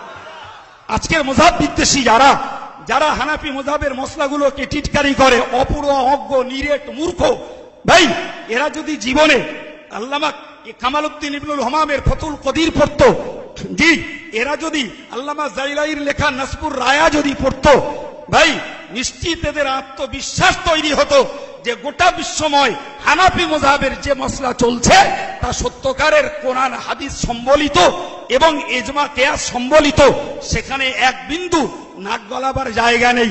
অন্ধ পড়ে না, অযথা দেশ বরেণ্য নয় বিশ্ব বরেণ্য ইমামের নির্বাচিত গবেষণালব্ধ মসলাকে দোষ দিয়ে নিজের বিপদ নিজেই ডেকে আনছে। তো এই কামাল উদ্দিন ইবনুল হুমাম রহমতুল্লাহ আলাইহি লিখিত কিতাবে আখিরি জোহরের নামাজ পড়ার কথা বলা আছে, এবং এই কিতাবে সর্বপ্রথম প্রমাণ করা হয়েছে আখিরি জোহর পড়তে হবে এবং ফরজের নিয়তেই পড়তে হবে। ওই কান কামড়ানি নয়, কি জানি মুস্তাহাব না সুন্নত না নফল। ভাই সন্দেহ স্থলে ফরজের নিয়তে পড়তে হবে। যদি কেউ মনে করেন যে না এখানটায় মোটামুটি শর্তগুলি সবই পাওয়া যাচ্ছে, তবু তার আখিরি জোহরের নামাজটা মুস্তাহাব হবে, পড়তে হবে। যদি কিছু ঘটে যায় সেই ভয়ে। ভাই আমার চিন্তা হয় শুধু, জি ভাই আমার কাছে বইটা নেই, প্রমাণ চাইলে বইটা দিতে পারবো না, তবে আমি সঙ্গে দুটো কথা বলছি। বইটা নেই মানে আনা হয়, দিতে পারবো না। মৌলানা আশরাফ আলী থানভী সাহেব তিনি তার তাতিম্মায়ে ফতোয়া ইমদাদিয়াতে আখিরি জোহরকে হাদিস থেকে প্রমাণ করিয়েছেন। একটু জোরে বলবেন। জি থানভী সাহেব, মৌলানা আশরাফ আলী থানভী সাহেব রহমতুল্লাহ আলাইহি, ভাই তিনি আলেম, বিশেষভাবে তিনি আমার দেওবন্দি এবং তবলিগি ভাইদের খুব মুক্তাদা, অনুসরণীয়। তিনি তার তাতিম্মায়ে ইমদাদুল ফতোয়াতে হাদিস থেকে আখিরি জোহর পড়া সাব্যস্ত করেছেন। যদি আল্লাহর রাস্তায় কিতাবটা একটু পড়ে নেন, হয়তো নিজের আমলটাও ভালো হবে, অন্যের ক্ষতি থেকেও বেঁচে যাবেন। জি ভাই দেওবন্দ মাদ্রাসার প্রতিষ্ঠাতা মৌলানা কাসেম নানতুবি তিনি একটি কিতাব লিখেছেন লাতাইফে কাসেমিয়া। তাতে তিনি লিখেছেন জি যে যারা মুত্তাকি হতে চায়, পরহেজগার যারা হতে চায়, অর্থাৎ সন্দেহ থেকে যারা বাঁচতে চায়, তাদের উচিত জুমার দিবসে জুমার নামাজ পড়ার পরে 4 রাকাত আখিরি জোহরের নামাজ পড়া তাদের জন্য জরুরি। কথা বুঝতে পারছেন? জি ভাই মৌলানা আশরাফ আলী থানভী সাহেব তার বেহেশতি দেওয়ারের 11 খণ্ডের সম্ভবত 98 পৃষ্ঠা নম্বরটা একটু আমার কেমন লাগছে, যাই হোক তিনি লিখেছেন যে আলেমরা পড়বে, তবে সাধারণ লোকে যেন পড়তি না বলে। এ কেরাম মশলাগা আর কিছু বুঝতে পারেন আমার কথা? পরিষ্কার লিখেছেন আলেমরা পড়বে আর সাধারণ লোকেদের পড়তে বলবে না। জি তা আমি বলি ভাই আমাদের দেশের যারা দেওবন্দি বা তবলিগি ভাইদের আলেম, এরা যদি তাদের ঊর্ধ্বতন গুরু হিসাবে থানভী সাহেবের কথাটাকে যদি মেনে পড়তেন, তাহলে অন্তত পক্ষে আমাদের নিশ্চিন্তায় তাদের পিছনে নামাজগুলো অন্তত পড়তে পারতাম খানিকটা। জি, পড়ে তো না, ওজন যারা পড়ে তাদেরকে বলছে বেদাতে সাইয়া, দুই নৌকায় পা দিচ্ছে, ও নামাজের কোনো গুরুত্ব নেই, দাম নেই, এই সব কথাবার্তা। বাবু, আমি একটা ঘুরিয়ে কথা বলি, কিছু বেয়াদবি মাফ করবেন ভাই। বাংলাটা গড়েছে মুজাদ্দেদে জামানের প্রচেষ্টার অবদান ভাই। সেখানে তিনি যেভাবে রেখে গেছেন বাংলার মানুষগুলো তাই করছে। আমি যদি ক্ষণেকের জন্য ধরে নিই যে ইউপির মানুষেরা আখিরির জোহরের নামাজ পড়ে না, ধরে নিলাম ভাই, আপনাদের কারো জানা আছে যে ফুরফুরা সিলসিলার কোন লোক ইউপিতে যেয়ে ওদেরকে বলেছে তোমরা কিয়াম করো, না করলেই তোমাদের অসুবিধা হবে? একটা প্রমাণ দেবেন? আমার কথা বুঝতে পেরেছেন না পারেননি? দেওবন্দে যে বলেছে ফুরফুরা সিলসিলা মুজাদ্দিদে জামানের আদর্শের লোক যে তোমরা কিয়াম আখিরির জোহর পড়ো না, কো তোমাদের আখিরির জোহর পড়া লাগবে। জি, আমার এখানটাই বড় আপত্তি। জি, তারা পড়েন না, তাদের জায়গায় আমরা পড়তে বলিনি, তাদের মাদ্রাসায় যে আমরা কিয়াম করে বিভ্রান্তি ঘটাইনি, তাদের মসজিদে তারা পড়েন না পড়েন আমাদের মাথার যন্ত্রণা ছিল না। কিন্তু আমরা যারা মুজাদ্দিদে জামানে রেখে যাওয়া আদর্শকে মেনে নিয়ে তার নিজের চিন্তায় নয়, এই সমস্ত পৃথিবীর প্রামাণ্য ফতোয়ার কেতাবের নিরিখে তিনি পড়েছেন, খলিফা মুরিদদেরকে পড়িয়েছেন, কেতাব লিখিয়ে রেখে গেছেন, আমরা পড়ছি। তোমরা কেন ভাই এটা বেদাত ওটা শিরক এ করে কেন এই সমাজটার বিভ্রান্তি ঘটাচ্ছ? আমার কথাটা অন্যায় কথা, এই অন্যায় কথা। তুমি ভাই পড়নি, তোমার জায়গায় থাকো, আমরা পীরের আদর্শ মেনে পড়ি। এবং আমাদের পীরের না শুধু, ওই তো দেখালাম শাহ আব্দুল আজিজ মুহাদ্দিস দেহলভী, তিনি নিজে আখিরির জোহর পড়ার কথা বলেছেন, তিনি তো দিল্লির লোক। মৌলানা আব্দুল্লাহ লাখনবী, তিনি তো লাখনৌর লোক, তিনি তো পড়ার কথা বলেছেন। তাহলে আখিরির জোহরে পড়ার কথা জি ওই মিশরের মুফতিরা বলেছেন, ফতোয়া আলমগীরিতে, দুরুল মুখতারে, রুদ্দুল মুহতারে, জি ফতুল কদিরে, এসব তো একটাও বাংলার লেখা না বাপ। জি ভাই, আমি আপনাদের কাছে দাবি রাখছি, আজকের এদের এই কনফারেন্স সার্থকতা হবে, আপনাদের সময় কষ্ট অর্থ খরচ সার্থকতা হবে। জি, এই প্রামাণ্য কেতাবগুলির কোটেশন সময়ের মধ্যে যতটুকু আপনাদেরকে বুঝিয়ে দেওয়ার চেষ্টা করেছি, যদি এগুলো মনে প্রাণে গেঁথে নিয়ে আগামী দিনে আখিরির জোহরটাকে যারা পড়েন না কিংবা পড়তে ছিলেন কারুর কথায় ছেড়ে দিয়েছেন, অনুরোধ করব অন্তত এই প্রামাণ্য কেতাবগুলির কথা মাথায় রেখে পড়েন না যারা পড়ুন, ছেড়ে দিয়েছেন যারা আবার নতুন করে ধরুন।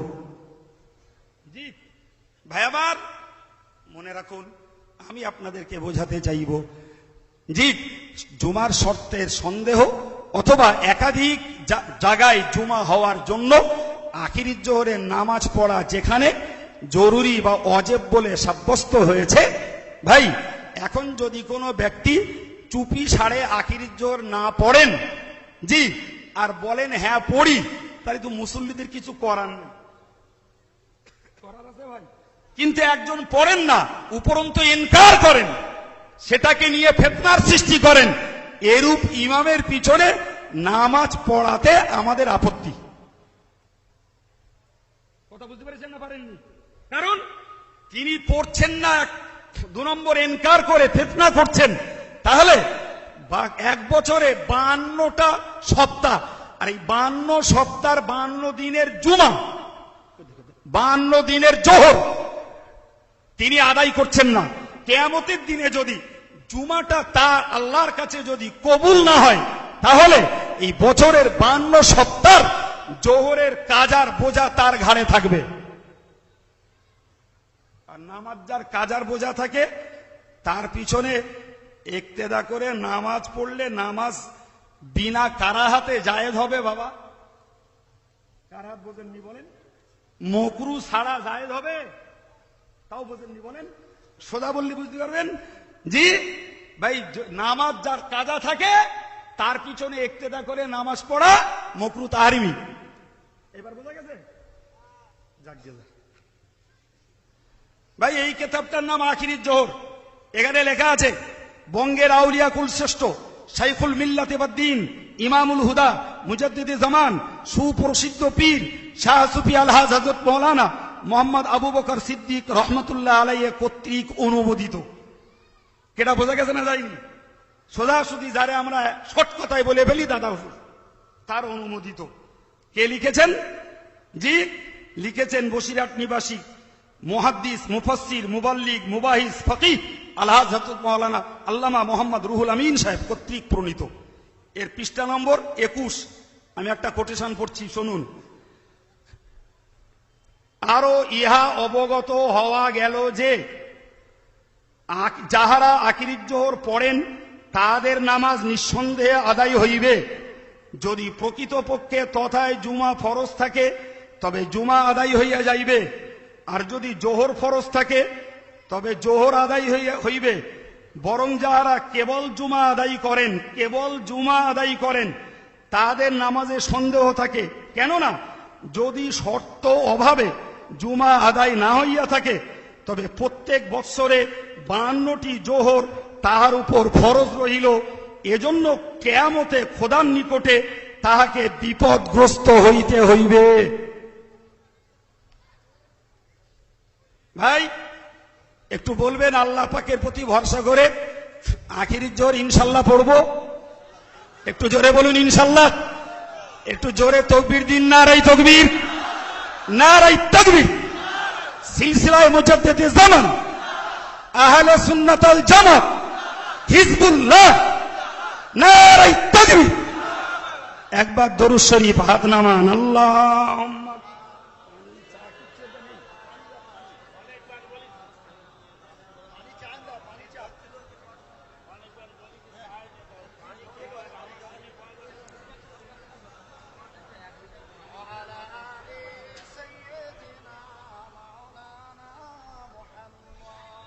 ভাইরা আমার,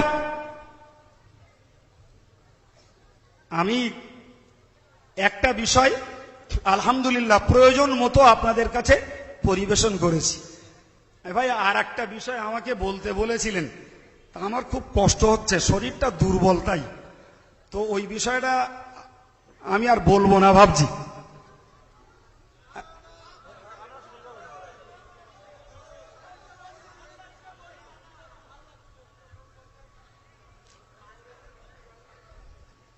বাড়ি যাবেন না আজকে?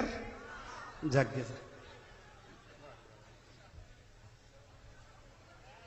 ভাইরা আমার বসুন। আমি ঠাট্টা বা রহস্য করি, সত্যি সত্যি শরীর আমার খুব দুর্বল। তো আপনারা যখন এতটা জাগার দিচ্ছেন, অল্প করে একটু বলি ভাই, শুনুন। ভাই আমাদের দেশে সেই মুজাদ্দিদে জামানের রেখে যাওয়া একটি আমল, এটা আমরা সালাম পড়ার সময় দাঁড়াই। ভাই যদি কেউ মুতলাক সালাম পড়া, অর্থাৎ শুধু সালাম পড়াটাকে যদি কেউ আপত্তি করেন তাহলে সে কোনো আলেম না, ও আরাক নাদান। কেননা মুতলাক সালাম পড়ার নির্দেশ খোদ আল্লাহ কোরআন শরীফেই দিয়েছেন। জানি ইয়া আইয়ুহাল্লাযীনা আমানু, ওহে ঈমানদার সম্প্রদায়, সাল্লু আলাইহি, রাসূলের প্রতি তোমরা দরুদ পড়ো, ওয়াসাল্লিমু তাসলিমা, এবং তার প্রতি তোমরা সালাম জ্ঞাপন করো। ভাই তাহলে খোদ সালাম পড়ার দলিল কোরআন শরীফে মওজুদ। অতএব মুতলাক অর্থাৎ শুধুমাত্র সালাম পড়াটাই যদি কেউ ঘৃণা করেন বা এটাকে যদি কেউ ইনকার করেন, আমি নিশ্চিত তাকে আলেম বলে মনে করি না, তিনি একজন নাদান পর্যায়ের লোক। আপত্তি যে জায়গাটায় হয়েছে, বিতণ্ডা যে জায়গাটায় উঠেছে, সেটি হলো ভাই আমরা সালামটাকে সম্ভব হলে দাঁড়িয়ে পড়ি, জি, আবার বসেও পড়ি। ভাই যারা হজ করতে যান, রাসূলুল্লাহর মাজারে তারা জিয়ারত করতে যান, সে যে মতের, যে দলের, যে পারেই হোক, জি, সেখানে বসার জায়গা নাই বাবা। হাঁটতে হয় পূর্ব দিকে ফিরে, জি। আর হাঁটতে পূর্ব দিকে ফিরে সালাম দিতে যাওয়ার সময় রসুলের মাজারটা পড়ে বাম দিকে তথা উত্তর দিকে। তো এটা পশ্চিম, এই পূর্ব দিকে হাঁটছেন, রসুলের মাজারটা বাম দিকে। তো সকলেই ওই যেতে যেতে রসুলের মাজারের দিকে ঘাড় ঘুরিয়ে দাঁড়িয়ে দাঁড়িয়ে বলেন আসসালাতু ওয়াসসালামু আলাইকা ইয়া রাসূলুল্লাহ, বা যতটুকু সময় পান যেভাবে রসুলকে সম্বোধন করে যে গুণবাচক নামে রসুলকে সালাম জ্ঞাপন করা যায় করেন। সেখানে বলো বসা টসার কেস নিব, সালামগুলো কিসে হয়? দাঁড়িয়ে হয়, জি। এক কথায় বললে বলা যাবে, বলবেন সেখানে দাঁড়িয়ে সালাম পড়ার, সেখানে বসার জায়গা নেই, সেই জন্য দাঁড়িয়ে দাঁড়িয়ে অগত্যা পড়তে হয়, জি। এখন আমি বলি বাবু, যারা মৌলিকভাবে বলেন দাঁড়িয়ে সালাম পড়া নাজায়েজ কিংবা হারাম, জি, এরাম যারা বলেন, তাহলে এরা যদি হজ করেন আর এদের সমর্থক যারা হজ করেন, তাহলে দাঁড়িয়ে সালাম রসুলকে দেওয়া ছাড়া গতি নেই। এখন আমি জানি না এরা সালাম দেন না দেন না, যদি দেন তাহলে দাঁড়িয়ে দেন, তাহলে সালাম দিতে দাঁড়িয়ে যদি হারাম হয়, নাজায়েজ হয়, তাহলে সেটা তিনি কি নাজায়েজ কাজ করে এসেছেন মনে হয়? হয় সালাম দেননি, আর যদি দেন তাহলে আমরা দাঁড়িয়ে দেই, তিনি রসুলের মাজারেও দাঁড়িয়ে দিয়ে এসেছেন। কথা বোঝা যায়নি?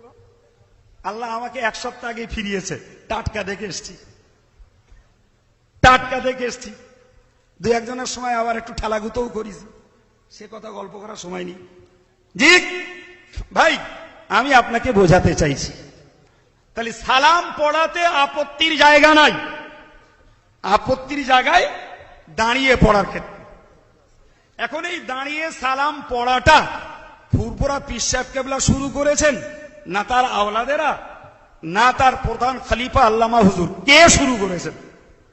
জি, একটু বোঝা দরকার ভাই।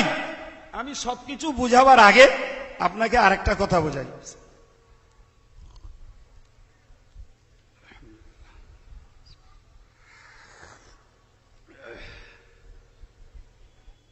ভাই আমার, আপনারা নিশ্চয়ই জেনে থাকবেন আমরা সালাম পড়লে দোষ, জি। কেউ 1 লাখ টাকা চ্যালেঞ্জ দেখে জায়েজ করলি, জায়েজ প্রমাণ করালি, কেউ বলছে সেরে, কেউ বলছে করলি জাহান্নামে যেতে হবে, এক একজন এক একজনের মতন লিখেছে, জি ভাই। আমার বক্তব্য, এই মৌলানা রশিদ আহমদ গাঙ্গুহি, মৌলানা খলিল আহমদ আম্বেটবি, মৌলানা ইয়াকুব নানতবি, মৌলানা কাসেম নানতবি, এরা সব দেওবন্দীদের মাথা মারা আলেম। কথা শুনতে পাচ্ছেন? এদের মধ্যে মৌলানা কাসেম নানতবি, যিনি দেওবন্দ মাদ্রাসার ভিত্তি স্থাপক বা প্রতিষ্ঠাতা। কথা শুনতে পেয়েছেন ভাই? এই তিনি পীর ছিলেন, নাম তার হাজি কাসেম নানতবি রহমতুল্লাহ আলাইহে, যার কথা বললাম, তিনি পীর ছিলেন আর তিনি মুরিদ ছিলেন হযরতে হাজি ইমদাদুল্লাহ মুহাজিরে মক্কি রহমতুল্লাহ আলাইহে। কথাটাকে আরেকবার বলছি, দেওবন্দের এই তোগড় তোগড় আলেম যাদের নাম বললাম, এনারা সবাই মুরিদ হয়েছিলেন হযরত হাজি ইমদাদুল্লাহ মুহাজিরে মক্কি রহমতুল্লাহ আলাইহের কাছে। নামটা নিশ্চয়ই স্মরণ থাকবে, নাম অরিজিনাল ইমদাদুল্লাহ।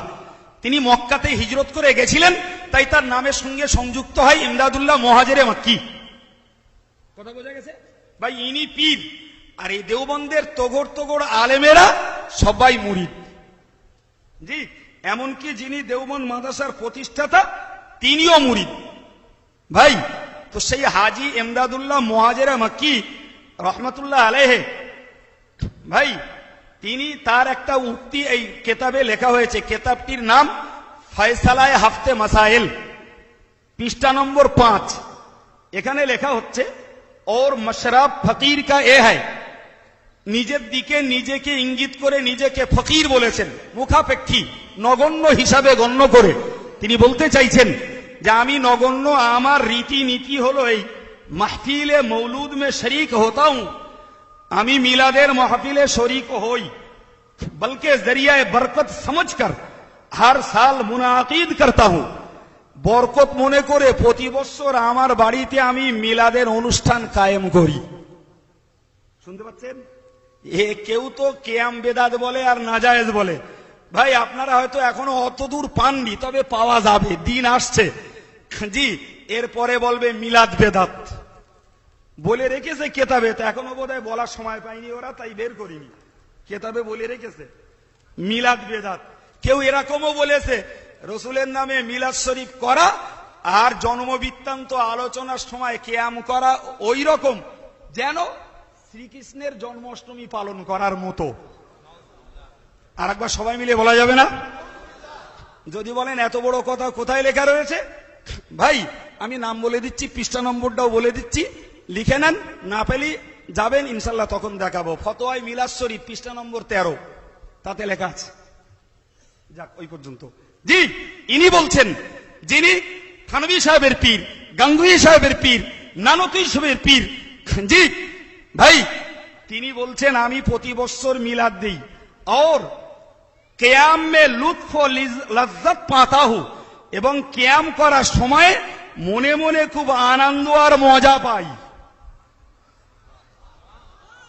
তো এরকম পালা করে বলতেছেন কেন সুবহানাল্লাহ? আর একবার সবাই মিলে বাপ বেটা ভাই একসঙ্গে মিলে বলুন সুবহানাল্লাহ।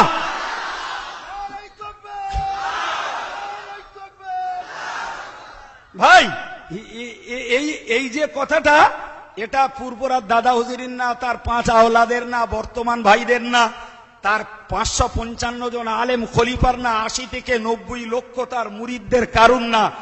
এ কথাটা তার, যারা আজকের আমাদের শান্তিপ্রিয় সমাজে অশান্তির ফুসকুড়ি কাটছে তাদের গুরুর গুরু, ঊর্ধ্বতন গুরু, তিনি বলছেন আমি প্রতি বৎসরে বাড়িতে মিলাদ দেই এবং বরকত হাসিল করি আর কিয়াম করি, তো মনে মনে খুব আনন্দ পাই আর মজা পাই। ভাই আমার, আমি আপনাকে এবার একটা কথা বলি। ঘটনা হচ্ছে, ভাই একটা ছোট্ট করে 1 মিনিটের একটা গল্প না বললে হয় না ভাই। এই সাধারণ লোকে বলে না ভাই, এই বাপ মরো ভাবতো, তো ছেলে খাতাপত্র নিয়ে গেছে বাপের কাছে, বাপ তুমি টাকা পাবা কার কার কাছে বলো। তা বাপ বলছে ওর কাছে 60,000, ওর কাছে 70, ওর কাছে 20, ওর কাছে 20, ওর কাছে 50। জি, বলা হয়ে গেছে, ছেলে সব ঘাট করে নাম ঠিকানা সব লিখে নিয়েছে। এবারে কিছু ঘরে বলতে, খোকা আমি তো বাঁচবো না, তা টাকা ওগুলো তো ঠিকইছি, আমার কাছে কিছু লোক টাকা পাবে, না বাঁচি তো ওগুলো শোধ করিস, নাহলে আমার পরকালে রেহাই নেই। তা বলছিস তা বাপ বলো, তো অমুক পাবে 1.5 লাখ, অমুক পাবে 2 লাখ, ওই জমি কিনলুম ওর এখনো 60,000 বাকি রয়েছে, ওই ওদের কাছ থেকে ব্যবসা করতে গিয়ে 5 লাখ নিলুম, সে এখনো লোন শোধ করা হয়নি। তো এই দেখো তোমরা শুনতে পাচ্ছ, আমার বাপের বলো ব্রেন ঠিক নেই, বলো ভুল বক্তৃতা বলো, একদম মরণের সময় হয়ে গেছে। তো নিজের পাওনার সময় বাপের ব্রেন ঠিক থাকে, পাওনা যখন পরের হয় তখন বাপের ব্রেন আউট হয়ে যায়। জি, হাজী এমদাদুল্লাহ মুহাজিরে মক্কি কিয়াম করেন বাড়িতে, তিনি কিয়াম করেছেন। এখন বলছে উনি তো আধ্যাত্মিক জগতের আশেক, উনি আবেগের লোক, আর আবেগবশত যা করে ওটা কোনো দলিল না। কথা বুঝতে পারেননি? উনি আবেগ ভরা মানুষ, আল্লাহ প্রেমের মানুষ, রসুল প্রেমের মানুষ, তো ভাবাবেগে, প্রেমের ভাবাবেগে বলেছেন, তো ওটা কোনো দলিল না, সুতরাং ওনারটা মানা যাবে না। আমি যদি ঘুরিয়ে বলি বাবাজি ওনারটা দলিল হবে কিনা পরে বলি, তার আগে বলি কারুর চিন্তায় যদি কিয়াম করা শিরক হয়, নাউজুবিল্লাহ, তাহলে উনি সেই কাজটা করে গেছেন। আর ওইটা যদি শিরক হয়, আর তার শিরক যদি নাউজুবিল্লাহ ওদের চিন্তায় কারুর চিন্তায় হয়ে থাকে, তাহলে শিরক যে করে সেই লোকটা কি বাবা? মুশরিক। কোন মুশরিকের কাছে মুরিদ হয়ে পীর হওয়া যায় বাপ? হ্যাঁ, তাহলে এই যে বড় বড় গার্রা আলেমগুলো, থানবী, নানতবী, গাঙ্গুহি, এরা আম্বেটবি বড় বড় আলেমগুলো তার কাছে খলিফ মুরিদ হয়ে পীর বলে মেনে নিয়ে তাসাউফ শিক্ষা করে আধ্যাত্মিক আমল করে এনারাও পীর হয়েছেন। জি, তাদের চিন্তায় আমার বক্তব্য, তাহলে ভাবাবেগে করেছেন বলে উড়িয়ে দিয়ে বাংলার লোকে করলে সেরেক বলে ঝেড়ে দেবো, এ দ্বিচারিতা কতদিন চলবে বাপ? হ্যাঁ, এভাবে তো চালিয়ে যাওয়া হচ্ছে নাকি? হ্যাঁ, আর আমার নামে বদনাম দেওয়া হচ্ছে। এরা পড়তি চত্তি কিন্তু জানে না, শুধু হ্যাঁ হুজুর করে বদনাম দেওয়া হচ্ছে। শুনুন, যে দেওবন্দ মাদ্রাসার প্রতিষ্ঠাতা মৌলানা কাসেম নানতুবি রহমতুল্লাহ আলাইহি, তিনি তার কাছে কেউ জিজ্ঞাসা করেছিলেন, হুজুর হাজী সাহেব কি আলেম ছিলেন? হাজী সাহেব মানে, বাহ, ভালোই ওয়াজ বুঝতেছেন আপনারা। তাহলে হাজী সাহেব মানে হাজী ইমদাদুল্লাহ মুহাজিরে মক্কি রহমতুল্লাহ আলাইহি, তার সম্পর্কে মৌলানা কাসেম নানতুবি রহমতুল্লাহ আলাইহিকে জিজ্ঞেস করা হচ্ছে যে হুজুর হাজী সাহেব কি আলেম ছিলেন? এরা বলেছে উনি সুফি সাহেব লোক, আশেকের লোক। मौलाना कासिम नानतवी तर जवाब दिच्छेन, आलिम होने का क्या माना है?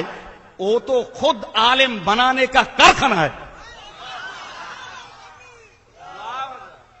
কি বলেছেন যে আলেম হওয়ার কি অর্থ হতে পারে? উনি তো নিজে আলেম তৈরির কারখানা। দ্যাট মিন্স যদি কেউ মাদ্রাসার সিলেবাস অনুযায়ী না পড়ে হাজী ইমদাদুল্লাহ মুহাজিরে মক্কি রহমাতুল্লাহ আলাইহি তলপিয়ার জুতো বয়ে যদি 10টা বছর তার খেদমতে থাকতেন তো সে রীতিমতো আলেম হয়ে যেত। আমরা নিশ্চিত জানি বাংলার হাজার হাজার লোক রয়েছে ভাই, যারা বড় হুজুর কেবলা, মেজ হুজুর কেবলা, নওজুর কেবলা, ছোট হুজুর কেবলার মতো মানুষদের সংস্পর্শে এসে আকারটা মূর্খ, জাহেল, নাদান, কিচ্ছু জানে না, অথচ এই বুজুর্গ পীর ওলিদের সোহবতে এসে তারা সব আলেমের সমতুল্য ইলম এবং আমলের অধিকারী হয়েছে। হয়েছে না হয়নি? জি, কথা অনেক বলার ভাই, আমার লাইফে জানা একটা ছোট্ট কথা বলছি ভাই। আমি ছেলেবেলায় হেফজ পড়তে যাই ওই বেলিয়াঘাটার পাশে টোনা গ্রামে। তখন সার্বিকভাবে আমার করুণ দৈন দশা, সেদিনের কথা আমার আজও ছবির মতো মনে আছে। জি, তো আমার আব্বা আমাকে রেখে এসেছেন 20শে চৈত্র, একটা সবাই নিয়ে গেছেন, রাত্রিবেলা সভা করে সকালবেলা দিয়ে এসেছেন। এক মাঠের মাঝখানে এক বুড়োর বাড়ি, কিচ্ছু সেখানে নেই ভাই, একটা ঘর, একটা পুকুর, আর শুধু চারিদিকে দেখছি খেজুর গাছ আর নারকেল গাছ। আর রাস্তা অনেকটা দূর, গ্রামও বেশ দূর। সেই বাড়ি আমারে রেখে এসছে। তবু ওই মানুষটাকে আমাদের বাড়ি আমি আসতে দেখেছি ছেলেবেলা থেকে। আমার আব্বা তাকে চাচাজি বলে ডাকতেন, আমি দাদা বলতাম। তো পড়তে গেছি, তা জানি একটা লজিং দেবে, কিন্তু ওইখানে দেবে ততটা আমার আগে স্মরণে মানে খেয়ালে ছিল না, দিলেন। তা সে সুফি সাহেব একদম হাড় কেটে বুড়ো, বয়স তখনই বোধ হয় 70-এর ঊর্ধ্বে। সুফি সাহেবের রোজগার হলো খেজুর গাছ কাটা, নারকেল গাছ, এই তার রোজগার। আল্লাহু আকবার। ওই মানুষটি আমার আব্বা ওখানে রেখে এসেছিলেন, আরো বড় লোকের বাড়ি ছিল। কি বুঝে দিলেন আমি জানি না, আমি ছেলে মানুষ, আমার শুধু কান্তি ইচ্ছা হচ্ছে, দেলাতে দিলে এরকম একটা বাচ্চা নিয়ে, একটা ছেলে পেলে নি, কিচ্ছু নি, সেই বুড়ো আর বুড়ি। যাই হোক, তো আল্লাহু আকবার। ওই সুফি সাহেব আমাকে বলছেন, জানিস দাদু, আমি লেখাপড়া কিচ্ছু জানি না, আর আমার মুখ দোষ খুব, নিজে নিজে বলছে। আমি গান করতুম। তা বসিরহাটের পীর সাহেবের যখন নাম ডাক হলো, তা আমাদের গ্রামের লোকেরা সব পীর সাহেবের সঙ্গে দেখা করতে যাচ্ছিল। তা আমিও রাস্তায় ছিলাম, ওরা যাচ্ছে তা আমিও গেছি। আমি অন্য কোনো ধান্দায় যাইনি, পীর বলে গেছি তাটা না, এমনি ওরা যাচ্ছে আমিও গেছি। আর ওরা হুজুরের কাছে গিয়ে সালাম কালাম করেছে, বসেছে। আমি ধারে বাড়াও ঘেঁচিনি, দূরে দূরে ছিলাম, ও ধারে বাড়াও যাইনি। আমি গান ভক্ত, সবার দেখা শুনো, সালাম কালাম, কেউ হয়তো একটু ফুনিয়েছেন, হবার হয়ে গেছে। আমি বাইরে দাঁড়িয়ে, হুজুর আমার ডাকছে, ও খোকা তুমি একটু এদিকে এসো, একটু টেনে বলো, ও খোকা তুমি একটু এদিকে এসো। তো আমি তো জাতি রাজি না, তা ফের ডেকেছে আমার। তা আমার লোকেরা আমার উপরে রাগ দেশ করছে, বলছে তোর ডাকছে হুজুর তুই গেলি না। বলে আমি গেছি। তো গেলি, আমার একটু মাথায় হাত দিয়ে ফুঁদে দেশে আর বললে, খোকা বই পড়তে পারো? আমি বলি না, পারি নে করতো। ফের আমারে 8-9টা বই দেশে আর একবার ফুঁদেছে, বলেছে এই বইগুলো বাড়িলে পড়বে। জোরে বলুন সুবহানাল্লাহ। তো আমি তো পড়তে তো পারি না, তার দেশে হুজুর, তা আমার জানে একটু মনে মনে মহব্বত হয়েছে, তো নে বাড়ি গেছি।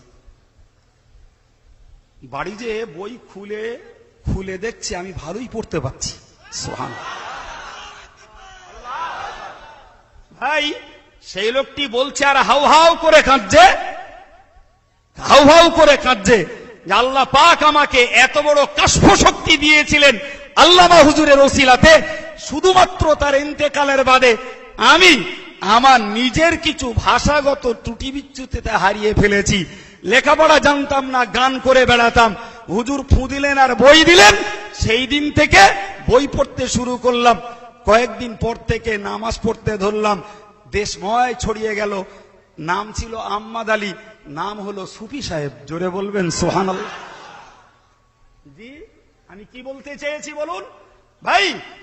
যারা পীর ওলিদের প্রকৃত সোহবতে এসছে, হাক্কানি পীরেদের দামান যারা ধরেছে, হাক্কানি পীরেদের জুতো যারা বয়েছে, তারা গন্ড মূর্খ নিরেট জাহেল হওয়া সত্ত্বেও 10টা বছর সময় দেবে, সে আলেমের সমতুল্য ইলম এবং আমল নিয়ে সে ফিরবে ইনশাআল্লাহ। মৌলানা কাসেম নানতবিকে যখন জিজ্ঞাসা করা হয়েছিল হাজী ইমদাদুল্লাহ মুহাজিরে মক্কি কে আলেম ছিলেন, তিনি আলেম ছিলেন না পুঁথিগত, তিনি মাদ্রাসায় পড়া আলেম ছিলেন না, এটা সত্য, কিন্তু তিনি বলেছিলেন আলেম হোনে কা ক্যা মানা হ্যায়, ও তো খোদ আলেম বানানে কা কারখানা হ্যায়। এটাই ছিল তার পীরিত্বের সোহবতের ফয়েজ। জোরে বলুন সুবহানাল্লাহ। ভাই আমার, তিনি নিজে বাড়ি মিলাদ দিতেন, কিয়াম করতেন। জি, আমাদের পীরলিরা বাংলার মানুষের চোখ ফুটিয়ে করে গেছেন। এটা যদি এত গাত্রদহের কারণ হয় বাবা, তাহলে আমরা কি করছি? আমরা যে পীরের আদর্শের পথে চলি, ইনশাল্লাহ আমরা আস্থাশীল যে তিনি আমাদেরকে কোনো এক বিন্দু বিপথে পরিচালিত করে রেখে যাননি। আমাদের থেকে নিয়ে তোমাদের গাত্রদাহের প্রয়োজন নাই বাবা। কিন্তু তোমাদের গুরুর গুরু, ঊর্ধ্বতন গুরুরা গুরু কেয়াম করেছেন, জি, তার ব্যাপারটা হয় তোমরা ভেবে যদি মনে করো অপরাধ করেছেন, নাউজুবিল্লাহ, তাকে কি করে বাঁচাবা তুমি দেখো। আর যদি বলো না তিনি ঠিক করেছেন, তাহলে দয়া করে এই ভালো কাজদারে ছেড়ে না দে, একটু করলি সব যখন হয় তাহলে একটু করা ভালো। জি, তবে বাবু হারগিজ আমরা কোনোদিন যে করে না তারে কান ধরে কোনোদিন তুলিনি, কান ধরে তুলতে যাইনি। তবে আমাদের দাবি আমরা করি, তা তোমরা আমাদের পায়ে ধরে বসে যাচ্ছ কেন? কথা বলতে পারেননি?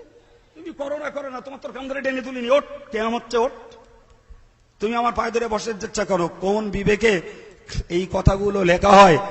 জি, মিলাদে কিয়াম বেদাতে সাইয়া করলে জাহান্নামে যেতে হবে। ভাই এই বইটার নাম আখবারুল আখিয়ার, লেখক শেখ আব্দুল হক মুহাদ্দিস দেহলভী। জি, আমাদের কেউ না বলো, দ্যাট মিন্স আমরা ফুরফুরা সিলসিলার লোক তো। জি, তিনি আমাদের সিলসিলার লোক না, আমরা আমাদের সিলসিলার পথে থাকি, চলি। ভাই তিনি এখানটায় কি লিখছেন একটু গুরুতর ভাবে শুনুন, তাজ্জব হওয়ার দরকার। अच्छा अल्लाह, मेरा कोई अमल ऐसा नहीं है जिसे आपके दरबार में पेश करने के लायक समझो। কত মিনয়ের কথা। দেশ বরেণ্য আলেম বলছে, আল্লাহ আমার এমন কোনো আমল নেই যেটাকে আপনার কাছে পেশ করতে পারবো, এমন যোগ্য আমল আমার নেই। मेरे तमाम आमाल में फसादे नीयत मौजूद रहती है। আল্লাহ যত আমল করেছি আল্লাহ, সব আমলের ভিতরে বদ নিয়ত থেকে যেতে পারে। अलबत्ता मुझे हकीर फकीर का एक आमल सिर्फ तेरी जात पाक की इनायत की वजह से बहुत शानदार है। বলছে আমার মতো নগণ্যের একটা আমল আপনার জাত পাকের দয়ায় সেটাকে আমি মর্যাদার সঙ্গে করি। और वो ये है कि मजलिस मिलाद के मौका पर मैं खड़े होकर सलाम पढ़ता हूं। মিলাদের মজলিসে আমি দাঁড়িয়ে দাঁড়িয়ে সালাম পড়ি और निहायत ही अजीजी व इनकिसारी मोहब्बत और खुलूस के साथ तेरे हबीब पाक सल्लल्लाहु अलैहि वसल्लम पर दरूद सालाम भेजता रहा हूं। अल्लाह অত্যন্ত বিনয় এবং নম্রতার সঙ্গে দিল ভরা বিশুদ্ধ মোহাব্বত নিয়ে আপনার হাবিবের প্রতি আমি দরুদ সালাম পাঠাতে থাকি। কত বড় কথা যে আমার টোটাল জীবনে জি কত বড় বিনয়ের কথা। কোন আমল যদি না হয় আল্লাহ আপনার দয়ায় আমি এই আমলটাকে করছি, আল্লাহ এটা অন্তত তোমার কাছে কবুলিয়াতের দরজা রাখে, আমি এটুকু বিশ্বাস করি। ভাই কিতাবটির লেখক বলেছিলেন আখবারুল আখিয়ার, লেখক ছিলেন শেখ আব্দুল হক মুহাদ্দিস দেহলভী। পরবর্তীকালে দুজন মৌলানা, কিতাবটি মূলত ফার্সি ভাষায় ছিল, উর্দুতে অনুবাদ করেছেন। এই যেটা পড়ছি, একজন মৌলানা সুবহান মাহমুদ সাহেব ওস্তাদুল হাদিস দারুল উলুম, আর একজন মৌলানা মোহাম্মদ ফাজিল সাহেব দারুল উলুম। জি এনারা দুজন তরজমা করেছেন শেখ আব্দুল হক মুহাদ্দিস দেহলভীর বই। সেই বইটাতে লেখা রয়েছে যে আমার কোনো আমল যদি বিশুদ্ধ না হয়, খালিস নিয়তে না হয়, আমি রসুলের সামনে মিলাদ দেই আর দাঁড়িয়ে যে সালাম পড়ি, ওইটা আল্লাহ আপনার দয়ায় আমি একদম বিশুদ্ধ অন্তরে মোহাব্বত ভরা দিল নিয়ে পড়ি, এটার কবুলিয়াতের তার দাবি। ভাই এ দুটো তো বললাম। এই কিতাবটির নাম তাফসীরে রুহুল বায়ান। জি এই কিতাবটির একটা আয়াত পাকের তাফসীর করতে করতে লিখেছেন, হানাফি মুযহাবের সুবিখ্যাত তাফসীর এটা। ভাই এর এই যে তাফসীরটা, এটা লেবাননের ছাপা, এর 9ম খণ্ড 56 পৃষ্ঠায় লেখা রয়েছে। জি কি লিখেছেন একটুখানি ছোট করে পড়ছি, শুনুন। ওমিন তাযীমিহি আমালুল মাউলুদি ইযা লাম ইয়াকুন ফিহি মুনকার। রাসূলুল্লাহর সম্মানের যতগুলো দিক রয়েছে তার মধ্যকার একটা দিক হলো, যদি কোনো শরীয়ত বহির্ভূত কাজ না হয় তাহলে মৌলুদ শরীফ করা। قال الامام السيوطي قدس سره يستحب لنا اظهار الشكر لمولده عليه السلام। বলছে আমাদের জন্য মুস্তাহাব হলো রাসূলুল্লাহর জন্মকেন্দ্রিক শুকরিয়া প্রকাশ করা। ওয়াকাদ ইজতামা ইনদাল ইমাম তাকিবউদ্দিন সুবকি রাহমাতুল্লাহি জামউন কাসীরুম মিন উলামায়ে আসরিহি। বলছে একটা সময়ে হযরত ইমাম তাকিবউদ্দিন সুবকি, যিনি মস্ত বড় ইমাম ছিলেন এবং শরীয়তের সর্ব বিষয়ের এলেম তার ছিল, বলছেন তার কাছে বহু আলেমেরা ছিলেন। সেই সময়ে জি আবু জিক্রিয়া, একজন বিখ্যাত আশেকে রসুল, তিনি একটা কবিতা পড়ছিলেন। সেই কবিতাটাই ছিল যে নবী মুহাম্মদুর রাসূলুল্লাহ সাল্লাল্লাহু আলাইহি ওয়াসাল্লামের প্রশংসা যদি লিখতে হয় তাহলে সোনার কালি দিয়ে কলম দিয়ে লেখা দরকার, এবং তার পৃষ্ঠাগুলো রূপোর পৃষ্ঠা হওয়া দরকার। সে নবীর মর্যাদার দিকে তাকিয়ে যারা সম্ভ্রান্ত এবং যারা দ্বীনদার তাদের উচিত অন্তত দাঁড়িয়ে যাওয়া। এই কবিতা যেই পড়েছেন ইমাম তাকিবউদ্দিন সুবকি সহ সেই মজলিসে তৎকালীন জমানার যত আলেমেরা ছিলেন সকলেই এক বাক্যে দাঁড়িয়ে নবীর প্রতি সালাম শুরু করেছেন। জোরে বলুন সুবহানাল্লাহ। ভাই এই মানুষটার জন্ম 689-তে, তার মানে 700 শতাব্দীতে কেয়াম জন্ম, এইখান থেকে শুরু। ভাই তৎকালীন সময়ে যে সমস্ত আলেমেরা ছিলেন, এই আলেমগুলো তার এই কাজটাকে কেউ অগ্রাহ্য করেননি, বরং রীতিমতো সবাই মুহাব্বতের সঙ্গে দাঁড়িয়ে দাঁড়িয়ে রাসূলুল্লাহকে সালাম জ্ঞাপন করেছেন। এই শুরু হলো দাঁড়িয়ে রসুলের প্রতি সালাম পড়ার প্রথা।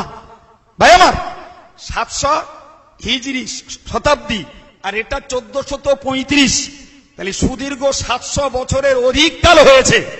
ভাই মক্কা মদিনা বিশ্বের বিভিন্ন দেশে সালাম কিয়াম চলতে থাকে।